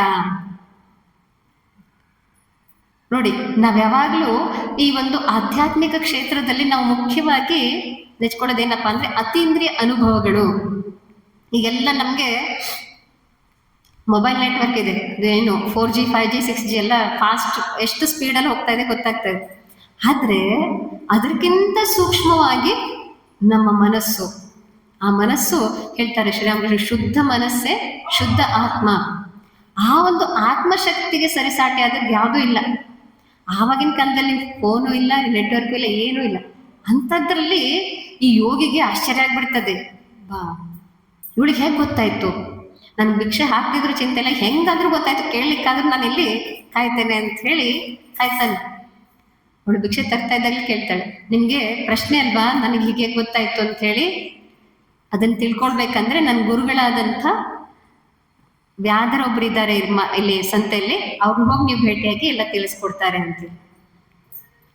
ಅವನಿಗೆ ಇನ್ನೂ ಆಶ್ಚರ್ಯ. ಮೊದಲೇ ಆ ಒಂದು ಮತ್ತೆ ಅವಳು ಹೇಳ್ತಾಳೆ, ನಾನು ನನ್ನ ಪತಿ ಸೇವೆಯನ್ನ ಬಿಡದೆ ನಾನು ಮಾಡ್ತಾ ಇದ್ದೇನೆ, ಅವರೇ ನನ್ನ ದೈವ ಅಂತ ಅನ್ಕೊಂಡು. ನೋಡಿ, ಆ ಪತಿಯಲ್ಲೂ ಕೂಡ ದೈವವನ್ನು ಕಾಣ್ತಾ ಹೇಳ್ಬೋದು. ಅವ್ರ ಪತಿ ಅದ್ರ ಹೇಗಾದ್ರೂ ಇರ್ಬೋದು, ಆದ್ರೆ ನಮ್ಮ ಭಾವನೆ, ನಮ್ಮ ಈ ಒಂದು ಹಿಂದೂ ಸಂಪ್ರದಾಯದಲ್ಲಿ ಆ ಪತಿದೇವ ಅಂತ ಅಂದ್ರೆ ತನ್ನ ಗಂಡನೇ ದೇವರು ಅಂತ ಹೇಳಿ ಆ ಒಂದು ಒಳ್ಳೆ ಮನಸ್ಸಿನಿಂದ ಆ ಸೇವೆಯನ್ನ ಮಾಡಿದ್ರೆ. ನಾವು ನಿನ್ನೆ ಪುಂಡಲೀಕನ ಒಂದು ಉದಾಹರಣೆಯನ್ನ ನೋಡಿದ್ವಿ. ತಂದೆ ತಾಯಿನೇ ದೇವರು ಅಂತ ಹೇಳಿ ಅವನು ಆ ಒಂದು ಸೇವೆ ಮಾಡಿ ಅಷ್ಟು ಉದ್ಧಾರ ಹೋಗ್ಬಿಟ್ಟ. ಇಲ್ಲಿ ಆ ಗೃಹಿಣಿ ಪತಿ ಸೇವೆಯನ್ನ ಮಾಡ್ತಾ ಇಂಥ ಶಕ್ತಿಯನ್ನ ಪಡ್ಕೊಂಡಿದ್ದಾಳೆ. ಎಂಥ ಶಕ್ತಿ ಅದು! ಕಾಡಿನಲ್ಲಿ ಉಗ್ರ ತಪಸ್ ಮಾಡ್ತಾ ಇದ್ರು ಆ ಯೋಗಿಗೆ ಇನ್ನು ಅಂತ ಶಕ್ತಿ ಸಿಕ್ಕಿಲ್ಲ, ಅಂಥದ್ದನ್ನ ಮನೆಯಲ್ಲಿ ಇದ್ಕೊಂಡೇ ಪಡ್ಕೊಂಡಿದ್ದಾಳೆ. ಹಾಗಾಗಿ ಶ್ರೀರಾಮಕೃಷ್ಣ ಹೇಳ್ತಾ ಇದ್ರು, ಸನ್ಯಾಸಿಗಳಿಗೆ ಅಂತರಂಗ ಬಹಿರಂಗ ಎರಡೂ ತ್ಯಾಗ ಬೇಕಾಗ್ತದೆ, ಆದ್ರೆ ಗೃಹಸ್ಥನಾದವನಿಗೆ ಬಹಿರಂಗ ತ್ಯಾಗ ಸಾಧ್ಯ ಇಲ್ಲ, ಅವನು ಅಂತರಂಗದಲ್ಲಿ ತ್ಯಾಗಿಯಾಗಿರಬೇಕು. ಅಂದ್ರೆ ತನ್ನ ಎಲ್ಲಾ ಕರ್ತವ್ಯವನ್ನು ಮಾಡ್ತಾ ಮನಸ್ಸನ್ನ ಭಗವಂತನಲ್ಲಿ ನೆಟ್ಟಿರ್ಬೇಕು. ಹಾಗೆ ಪತಿ ಸೇವೆಯನ್ನ ಮಾಡ್ತಾ ಮಾಡ್ತಾ ನನಗೆ ದೇವ್ರ ಪೂಜೆ ತಪ್ತಾ ಇದೆ, ಜಪ ಮಾಡೋದು ತಪ್ತಾ ಇದೆ, ನಾಮಸ್ಮರಣೆ ತಪ್ತಾ ಇದೆ, ಇವ್ರು ಯಾವಾಗಾದ್ರೂ ತಿಂದು ಹೋಗ್ತಾರೋ ಇಲ್ಲ, ಅಲ್ಲಿ ಸಾಕ್ಷಾತ್ ಭಗವಂತನೇ ಕೂತಿದ್ದಾನೆ, ನನ್ನ ಈ ಒಂದು ಸೇವೆನ ಸ್ವೀಕಾರ ಮಾಡ್ತಾ ಇದ್ದಾನೆ ಅಂತ ಹೇಳಿ. ಹಾಗೆ ಆ ರೀತಿಯಲ್ಲಿ ಮಾಡ್ತಾ ಮಾಡ್ತಾ ಅವಳು ಆ ಒಂದು ಈ ಒಂದು ಭಕ್ತಿ ಮಾರ್ಗದಲ್ಲಿ ಆ ಒಂದು ಹೇಳಿದ್ವಲ್ಲ, ಎಲ್ಲ ಜೀವಿಗಳಲ್ಲೂ ಕೂಡ ಪರಮಾತ್ಮನೇ ಇದ್ದಾನೆ. ಹಾಗೆ ನಮ್ಮ ಕುಟುಂಬದಲ್ಲೂ ಕೂಡ ಪ್ರತಿಯೊಬ್ಬರಲ್ಲೂ ನಾವು ಆ ಭಾವವನ್ನ ತಳಿಬೇಕು. ಶ್ರೀರಾಮಕೃಷ್ಣ ಸಂಪರ್ಕಕ್ಕೆ ಒಬ್ಳು ಅಜ್ಜಿ ಬಂದಿರ್ತಾಳೆ. ಅವಳು ಹೇಳ್ತಾ ಇದ್ದಾಳೆ, ಠಾಕೂರ್, ನನಗೆ ದೇವರೆಲ್ಲ ಸಿಗಲ್ಲ ಬಿಡಿ, ಯಾಕೆಂದ್ರೆ ನನ್ನ ಕಣ್ಮುಚ್ಚೆ ನನ್ನ ಮೊಮ್ಮಗನೇ ಬರ್ತಾನೆ ಕಣ್ಮುಂದೆ. ಶ್ರೀರಾಮಕೃಷ್ಣ ಹೇಳ್ತಾರೆ, ನೀನು ಧನ್ಯ ತಾಯಿ, ಯಾಕೆ ನಿನ್ಗೊಬ್ಬರು ಪ್ರೀತಿಸ್ಲಿಕ್ಕಾದ್ರೂ ಗೊತ್ತಿದೆಯಲ್ಲ, ಅದೇನ್ ನಿನ್ ಮೊಮ್ಮಗನ ಮೇಲೆ ಅತಿಶಯ ಪ್ರೀತಿ ಇದೆಯೋ ಅವನೇ ಬಾಲಗೋಪಾಲ ಅಂತ ತಿಳ್ಕೊಂಡ್ಬಿಡು. ಅವನು ಸ್ನಾನ ಮಾಡಿಸುವಾಗ ಆ ಬಾಲಗೋಪಾಲನಿಗೆ ಅಭಿಷೇಕ ಮಾಡ್ತಾ ಇದ್ದೇನೆ, ಅವನಿಗೆ ತಿನ್ನಿಸುವಾಗ ಗೋಪಾಲನಿಗೆ ತಿನ್ನಿಸ್ತಾ ಇದ್ದೇನೆ ಅಂತ ಹೇಳಿ ಆ ಒಂದು ದೃಷ್ಟಿಯನ್ನ ಬದಲಾಯಿಸ್ಕೋ, ನಿನಗೆ ಉನ್ನತಿ ಆಗ್ತದೆ ಅಂತೇಳಿ ಹಾಗೆ ಮಾಡ್ತಾಳೆ. ಹಾಗೆ ನಾವು ಪ್ರತಿಯೊಂದನ್ನು ಅಡಚಣೆಯಾಗಿ ತಗೊಳ್ಬೇಕಾಗಿಲ್ಲ, ಅದು ನಮಗೆ ಸಾಧನೆಗೆ ಪೂರಕ ಅನ್ನೋ ದೃಷ್ಟಿಯಿಂದ ತಗೊಳ್ಬೇಕು. ನಮಗೆ ಇಲ್ಲಿ ಬೆಂಗಳೂರಲ್ಲಿ ಒಬ್ರು ತಾಯಿ ಪರಿಚಯ, ಬಹಳ ಆತ್ಮೀಯರಾಗಿದ್ರು. ಅವ್ರಿಗೆ ಇಬ್ರು ಅತ್ತೆಯರು, ಅಂದ್ರೆ ವಯಸ್ಸಾದಂಥ ಇದ್ರು ಅತ್ತೆಯರಿದ್ರು. ಅವರನ್ನ ನೋಡ್ಕೊಳ್ಬೇಕು ಅಂತ ಹೇಳಿ ಅವರು ಯಾವಾಗ್ಲೂ ಹೆಚ್ಚು ಆಶ್ರಮ ಕಾರ್ಯಕ್ರಮಗಳಿಗೂ ಬರ್ತಾ ಇರ್ಲಿಲ್ಲ. ಅದಕ್ಕೆ ಕೆಲವೊಂದು ಸಾಧ್ಯ ಆದದನ್ನು ಅಟೆಂಡ್ ಮಾಡ್ತಾ ಇದ್ರು, ಆದ್ರೆ ಎಷ್ಟೊಂದು ಕಾರ್ಯಕ್ರಮಗಳಿಗೆ ಅವ್ರಿಗೆ ಬರ್ಲಿಕ್ಕೂ ಕೂಡ ಒಂದೊಂದ್ಸರಿ ಸಾಧ್ಯ ಆಗ್ತಿರ್ಲಿಲ್ಲ. ಅವ್ರು ತಮ್ಮ ಒಂದು ಕಷ್ಟವನ್ನ ಸ್ವಾಮೀಜಿ ಪುರುಷೋತ್ತಮಂಜಿ ಸ್ವಾಮೀಜಿ ಅವ್ರಿಗೆ ಹೇಳ್ಕೊಂಡಾಗ ಅವ್ರು ಹೇಳಿದ್ರಂತೆ, ಅವ್ರು ಸಾಕ್ಷಾತ್ ಶ್ರೀಮಾತೆ ಅನ್ಕೋ, ನೀನು ಶ್ರೀಮಾತೆ ಸೇವೆನೇ ಮಾಡ್ತಾ ಇದ್ದೇನೆ ಅನ್ಕೋ ಅಂಥೇಳಿ. ಹಾಗೆ ಅವ್ರು ಅದನ್ನ ಮಾಡ್ತಾ ಮಾಡ್ತಾ ನಾವು ಸಂಪರ್ಕಕ್ಕೆ ಬಂದಾಗ ಎಷ್ಟು ಮಹಾತಾಯಿಯವರು, ನಾವು ಯಾವುದೇ ಕಾರ್ಯಕ್ಕೆ ಹೋದ್ರೂ ಕೂಡ ಅವ್ರ ಸ್ಪಂದನೆ ಬಹಳ ಅದ್ಭುತ ಆಗಿರ್ತಿತ್ತು. ಅಂದ್ರೆ ಆ ಒಂದು ಸಾಧನೆ ಅಂದ್ರೇನು, ಜಪ ತಪಗಳ ಜೊತೆ ಈ ಒಂದು ಸೇವೆಯ ಸಾಧನೆ. ಯಾಕಂದ್ರೆ ನಮ್ಮ ಪ್ರಾಕ್ಟಿಕಲ್ ಲೈಫಲ್ಲಿ ಬಹಳ ಉಪಯೋಗ ಆಗುವಂಥದ್ದು. ಅಪ್ಪ ಇವ್ರು ಆಶ್ರಮಕ್ಕೆ ಹೋಗ್ತಾರೆ, ಇವರು ಪ್ರಯೋಜನಕ್ಕಿಲ್ಲ ಅಂಥೇಳಿ ಅಲ್ಲ, ಇವ್ರು ಆಶ್ರಮಕ್ಕೆ ಹೋಗ್ತಾರೆ, ಎಷ್ಟು ಅದ್ಭುತ ವ್ಯಕ್ತಿಗಳು. ಆಶ್ರಮಕ್ಕೆ ಹೋಗೋರ್ ಮೇಲೆ ಎಲ್ಲರಿಗೂ ಪ್ರೀತಿ ಬರ್ಬೇಕು, ಯಾಕಂದ್ರೆ ನಿಜವಾಗಿ ಇರುವಂಥದ್ದೇ ಆ ಸತ್ವ. ಅವ್ರು ಆಶ್ರಮದ ಭಕ್ತರು ಅಂತಂದ್ರೆ ಅವ್ರು ಬೇರೆನೆ, ಅವರು ಅದ್ಭುತನೇ ಅನ್ನೋ ಭಾವನೆ ಬರ್ಬೇಕು. ಏನೋ ಅವರು ಹೇಳ್ತಾರಲ್ಲ, ಆಧ್ಯಾತ್ಮಿಕತೆ ಅಂತಂದ್ರೆ ನಮ್ ಜೊತೆಗೆ ಇರೋದು, ಈ ದಿನದ 24 ಗಂಟೆನೂ ನಮ್ ಜೊತೆಗೆ ಇರುವಂತದ್ದು ಭಗವಂತ ಆಯ್ತು ಆಧ್ಯಾತ್ಮಿಕ ಜೀವನ ಅನ್ನೋದು. ನಾವೇನ್ ಮಾಡ್ತೇವೆ, ನಾನು ಇಷ್ಟೊತ್ತು ಯಾವಾಗ ಆಶ್ರಮಕ್ಕೆ ಎಷ್ಟೊತ್ತು ಹೋಗಿರ್ತೀನೋ ಅಷ್ಟು ಮಾತ್ರ ಆಧ್ಯಾತ್ಮಿಕ ವ್ಯಕ್ತಿ, ಮನೆಗೆ ಬಂದ್ರೆ ಬೇರೆ ವ್ಯಕ್ತಿ ಅಲ್ಲ. ಆ ಆಧ್ಯಾತ್ಮಿಕತೆ ಅನ್ನೋದು ನಮ್ಮ ಹಾಸುಹೊಕ್ಕಾಗಿದೆ, ಯಾಕೆ ಭಗವಂತ ನಮ್ಮೊಳಗೆ ಇದ್ದಾನೆ. ಅದಕ್ಕೋಸ್ಕರ ನಾವು ಪ್ರತಿ ಕ್ಷಣನೂ ಏನ್ ಮಾಡ್ತಾ ಇದ್ದೇವೆ ಅದೆಲ್ಲವೂ ಕೂಡ ಆಧ್ಯಾತ್ಮಿಕತೆನೇ. ಅದಕ್ಕೆ ಪ್ರತಿಯೊಂದನ್ನು ದೈವೀಕರಿಸು ಅನ್ನೋದೇ ಆ ಒಂದು ಶಾಸ್ತ್ರಗಳ ಒಂದು ಸಾರ. ಅದನ್ನ ನಾವು ರೂಢಿಸ್ಕೊಳ್ಬೇಕಾಗಿದೆ. ಅದನ್ನ ಯಾವಾಗ ನಾವು ರೂಢಿಸ್ಕೊಳ್ತೇವೋ ಅವಾಗ ಅದ್ಭುತವಾದದ್ದು ನಮ್ಮಿಂದ ಸಾಧ್ಯ ಆಗ್ತದೆ. ನೋಡಿ, ನಾವು ಏನ್ ಮಾಡ್ತಾ ಇದ್ದೇವೆ ಅನ್ನೋದು ಮುಖ್ಯ ಅಲ್ಲ, ಯಾವ ಭಾವನೆಯಿಂದ ಮಾಡ್ತಾ ಇದ್ದೇವೆ ಅನ್ನೋದು ಮುಖ್ಯ. ನಾವು ಕಸ ಗುಡಿಸೋದಾಗ್ಲಿ ಅದನ್ನ ಇದು ಭಗವತ್ ಪ್ರೀತ್ಯರ್ಥವಾಗಿ ಬರೀ ಗೊಣಗ್ತಾ ಕಸ ಗುಡಿಸ್ಬೇಕಲ್ಲಪ್ಪ ಎಷ್ಟು ಕೊಳೆ ಆಗಿದೆ ಅಂತ ಹೇಳಿ ಗೊಣಗ್ತಾ ಮಾಡಿದ್ರೆ ಅದು ಕರ್ಮ. ಭಗವಂತ ಇಲ್ಲಿ ಬರ್ತಾನೆ, ಅವನಿಲ್ಲಿ ಓಡಾಡಿದ್ರೆ ಸ್ವಚ್ಛಾಗಿ ಜಾಗದಲ್ಲಿ ಓಡಾಡಿ ಖುಷಿ ಪಡ್ತಾನೆ ಅಂತ ಹೇಳಿ ಆ ಭಗವದ್ ಭಾವರಂಜಿತರಾಗಿ ಮಾಡಿದ್ರೆ ಅದು ಕರ್ಮ ಯೋಗ. ಹಾಗೆ ನಾವು ಬರೀ ಕರ್ಮ ಮಾಡ್ತಾ ಇದ್ರೆ ಅದು ನಮ್ಗೆ ಆ ಕರ್ಮ ಬಂಧನದಿಂದ ಸುತ್ತಾಗ್ತಾ ಹೋಗ್ತದೆ, ಜಾಸ್ತಿ ಆಗ್ತಾ ಹೋಗ್ತದೆ. ಆದ್ರೆ ಆ ಭಗವಂತನಿಗೆ ನಮ್ಮ ಎಲ್ಲ ಕರ್ಮ ಫಲ ತ್ಯಾಗವನ್ನ ಮಾಡ್ತಾ ಭಗವದ್ ಭಾವದಿಂದ ನಾವು ಮಾಡಿದ್ರೆ, ಭಗವತ್ ಪ್ರೀತ್ಯರ್ಥವಾಗಿ ಮಾಡಿದ್ರೆ ಅದು ಕರ್ಮ ಯೋಗ ಆಗ್ತದೆ. ಅದಕ್ಕೆ ನಾವು ನೋಡ್ತೇವೆ, ಆ ಏನು ಗೃಹಿಣಿ ಮತ್ತೆ ಆ ವ್ಯಾಧನ ಕಡೆ ಕಳಿಸ್ತಾಳೆ. ಆ ವ್ಯಾಧ ಅಂದ್ರೇನು? ಮಾಂಸ ಮಾರುವವನ.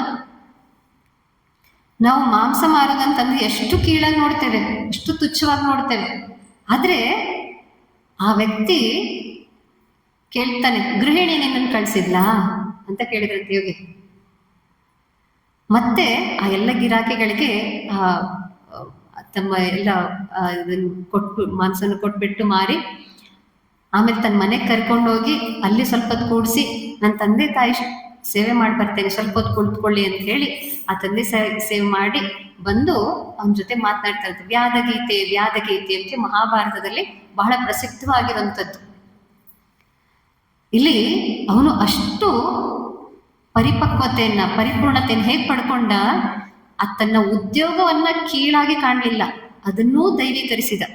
ನನ್ನ ಪಾಲಿಗೆ ಬಂದಂಥದ್ದು ಇದನ್ನ ನಾನು ಬಹಳಷ್ಟು ಅದಕ್ಕೆ ಗೌರವ ಕೊಟ್ಟು ಮಾಡಬೇಕು ಅಂತ ಹೇಳಿ ಅದನ್ನೂ ಅಷ್ಟೇ ಒಂದು ಪ್ರೀತಿಯಿಂದ ಮಾಡಿದ. ಜೊತೆಗೆ ತಂದೆ ತಾಯಿ ಸೇವೆ, ನಮ್ಮ ಜೊತೆಗಿರುವನ್ನ ಖುಷಿಯಿಂದ ಇಡುವಂಥದ್ದು, ಅವರನ್ನ ಸರಿಯಾಗಿ ನೋಡ್ಕೊಳ್ಳುವಂಥದ್ದು.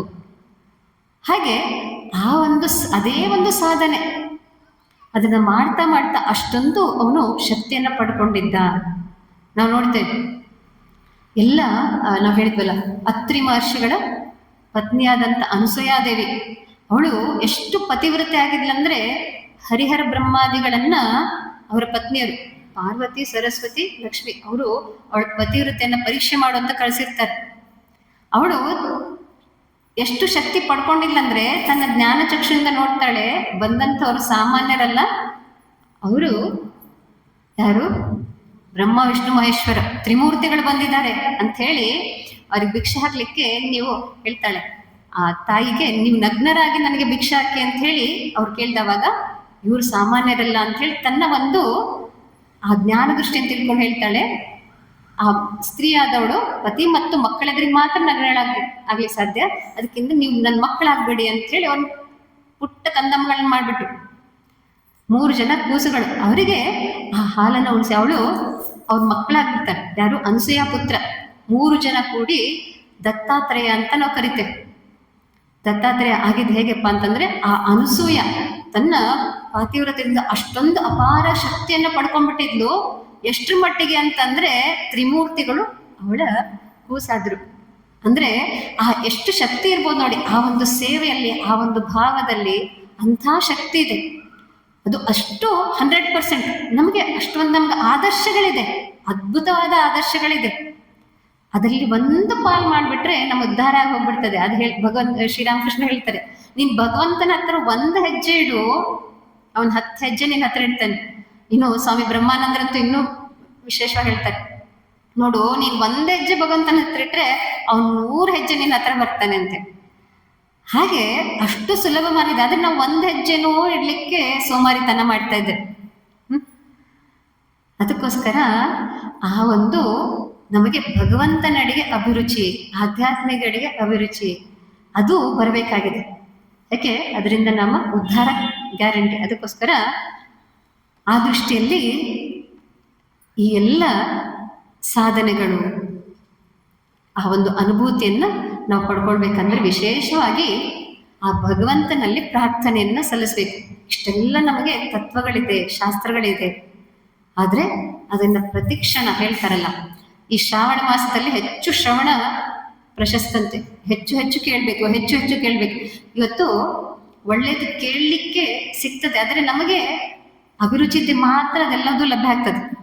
ಅದು ಮತ್ತೆ ಈ ತರ ಲೈವ್ ಆಗಿ ಎಲ್ಲ ನಾವೆಲ್ಲ ಈಗ ಹೇಗೆ ಕೂತ್ಕೊಂಡು ಈ ಒಂದು ಭಗವಂತನ ಒಂದು ವಿಚಾರವನ್ನ ಕೇಳ್ತಾ ಇದ್ದೇವೆ, ಅದು ಬಹಳ ಅಪರೂಪ ಸಿಗೋದು. ಯೂಟ್ಯೂಬಲ್ಲಿ ಸಾಕಷ್ಟು ವಿಡಿಯೋಗಳು ಸಿಗ್ತದೆ, ಅದನ್ನ ನಾವು ಎಷ್ಟು ಹೊತ್ತು ಅದನ್ನ ನೋಡ್ತೇವೆ. 2 ನಿಮಿಷ ಅದ್ ನೋಡಿದೆ, 2 ನಿಮಿಷ ಇದನ್ನ ನೋಡದೆ, ಅಷ್ಟೇ ನಮ್ದು ಪೇಷನ್ಸ್ ಅವಾಗ. ಅದಕ್ಕೆ ಈ ತರ ನಾವು ಯಾವಾಗ ಕೂತ್ಕೊಂಡು ಕೇಳ್ತೇವೋ ಬಹಳಷ್ಟು ಅದು ನಮ್ಗೆ ಲಾಭದಾಯಕ, ಪರಿಣಾಮಕಾರಿ. ಜೊತೆಗೆ ಬರೀ ಕೇಳಿದ್ರೆ ಪ್ರಯೋಜನ ಇಲ್ಲ. ಅದಕ್ಕೆ ನಮ್ಮವ್ರು ಏನ್ ಹೇಳಿದ್ದಾರೆ, ಶ್ರವಣ ಮನನ ನಿಧಿಧ್ಯಾಸನ.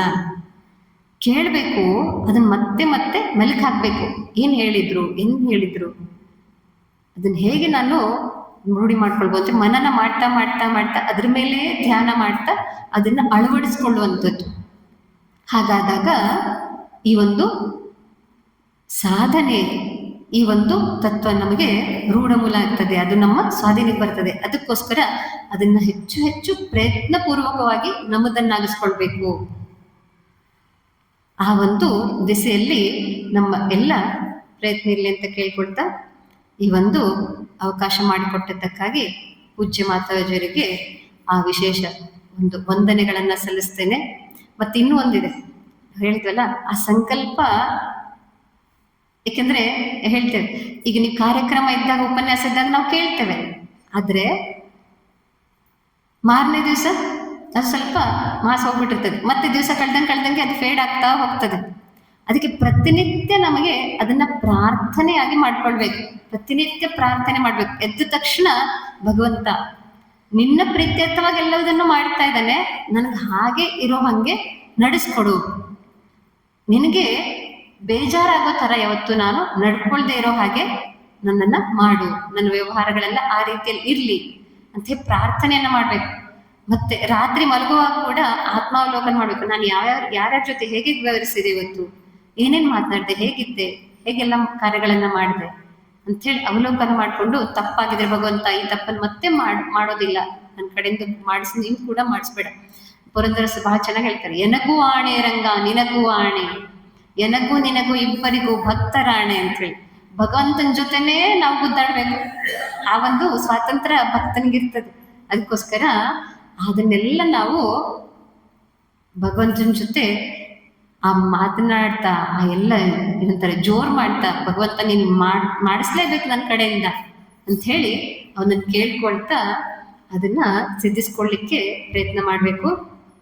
ಪ್ರಿಯತಾಂ ಪುಂಡರೀಕಾಕ್ಷಃ ಸರ್ವಯಜ್ಞೇಶ್ವರೋ ಹರಿಃ ತಸ್ಮಿನ್ ತುಷ್ಟೇ ಜಗತ್ತುಷ್ಟಂ ಪ್ರೇಣಿತೆ ಪ್ರೇಣಿತಂ ಜಗತ್. ಹರಿಃ ಓಂ ತತ್ಸತ್. ಶ್ರೀರಾಮಕೃಷ್ಣಾರ್ಪಣಮಸ್ತು.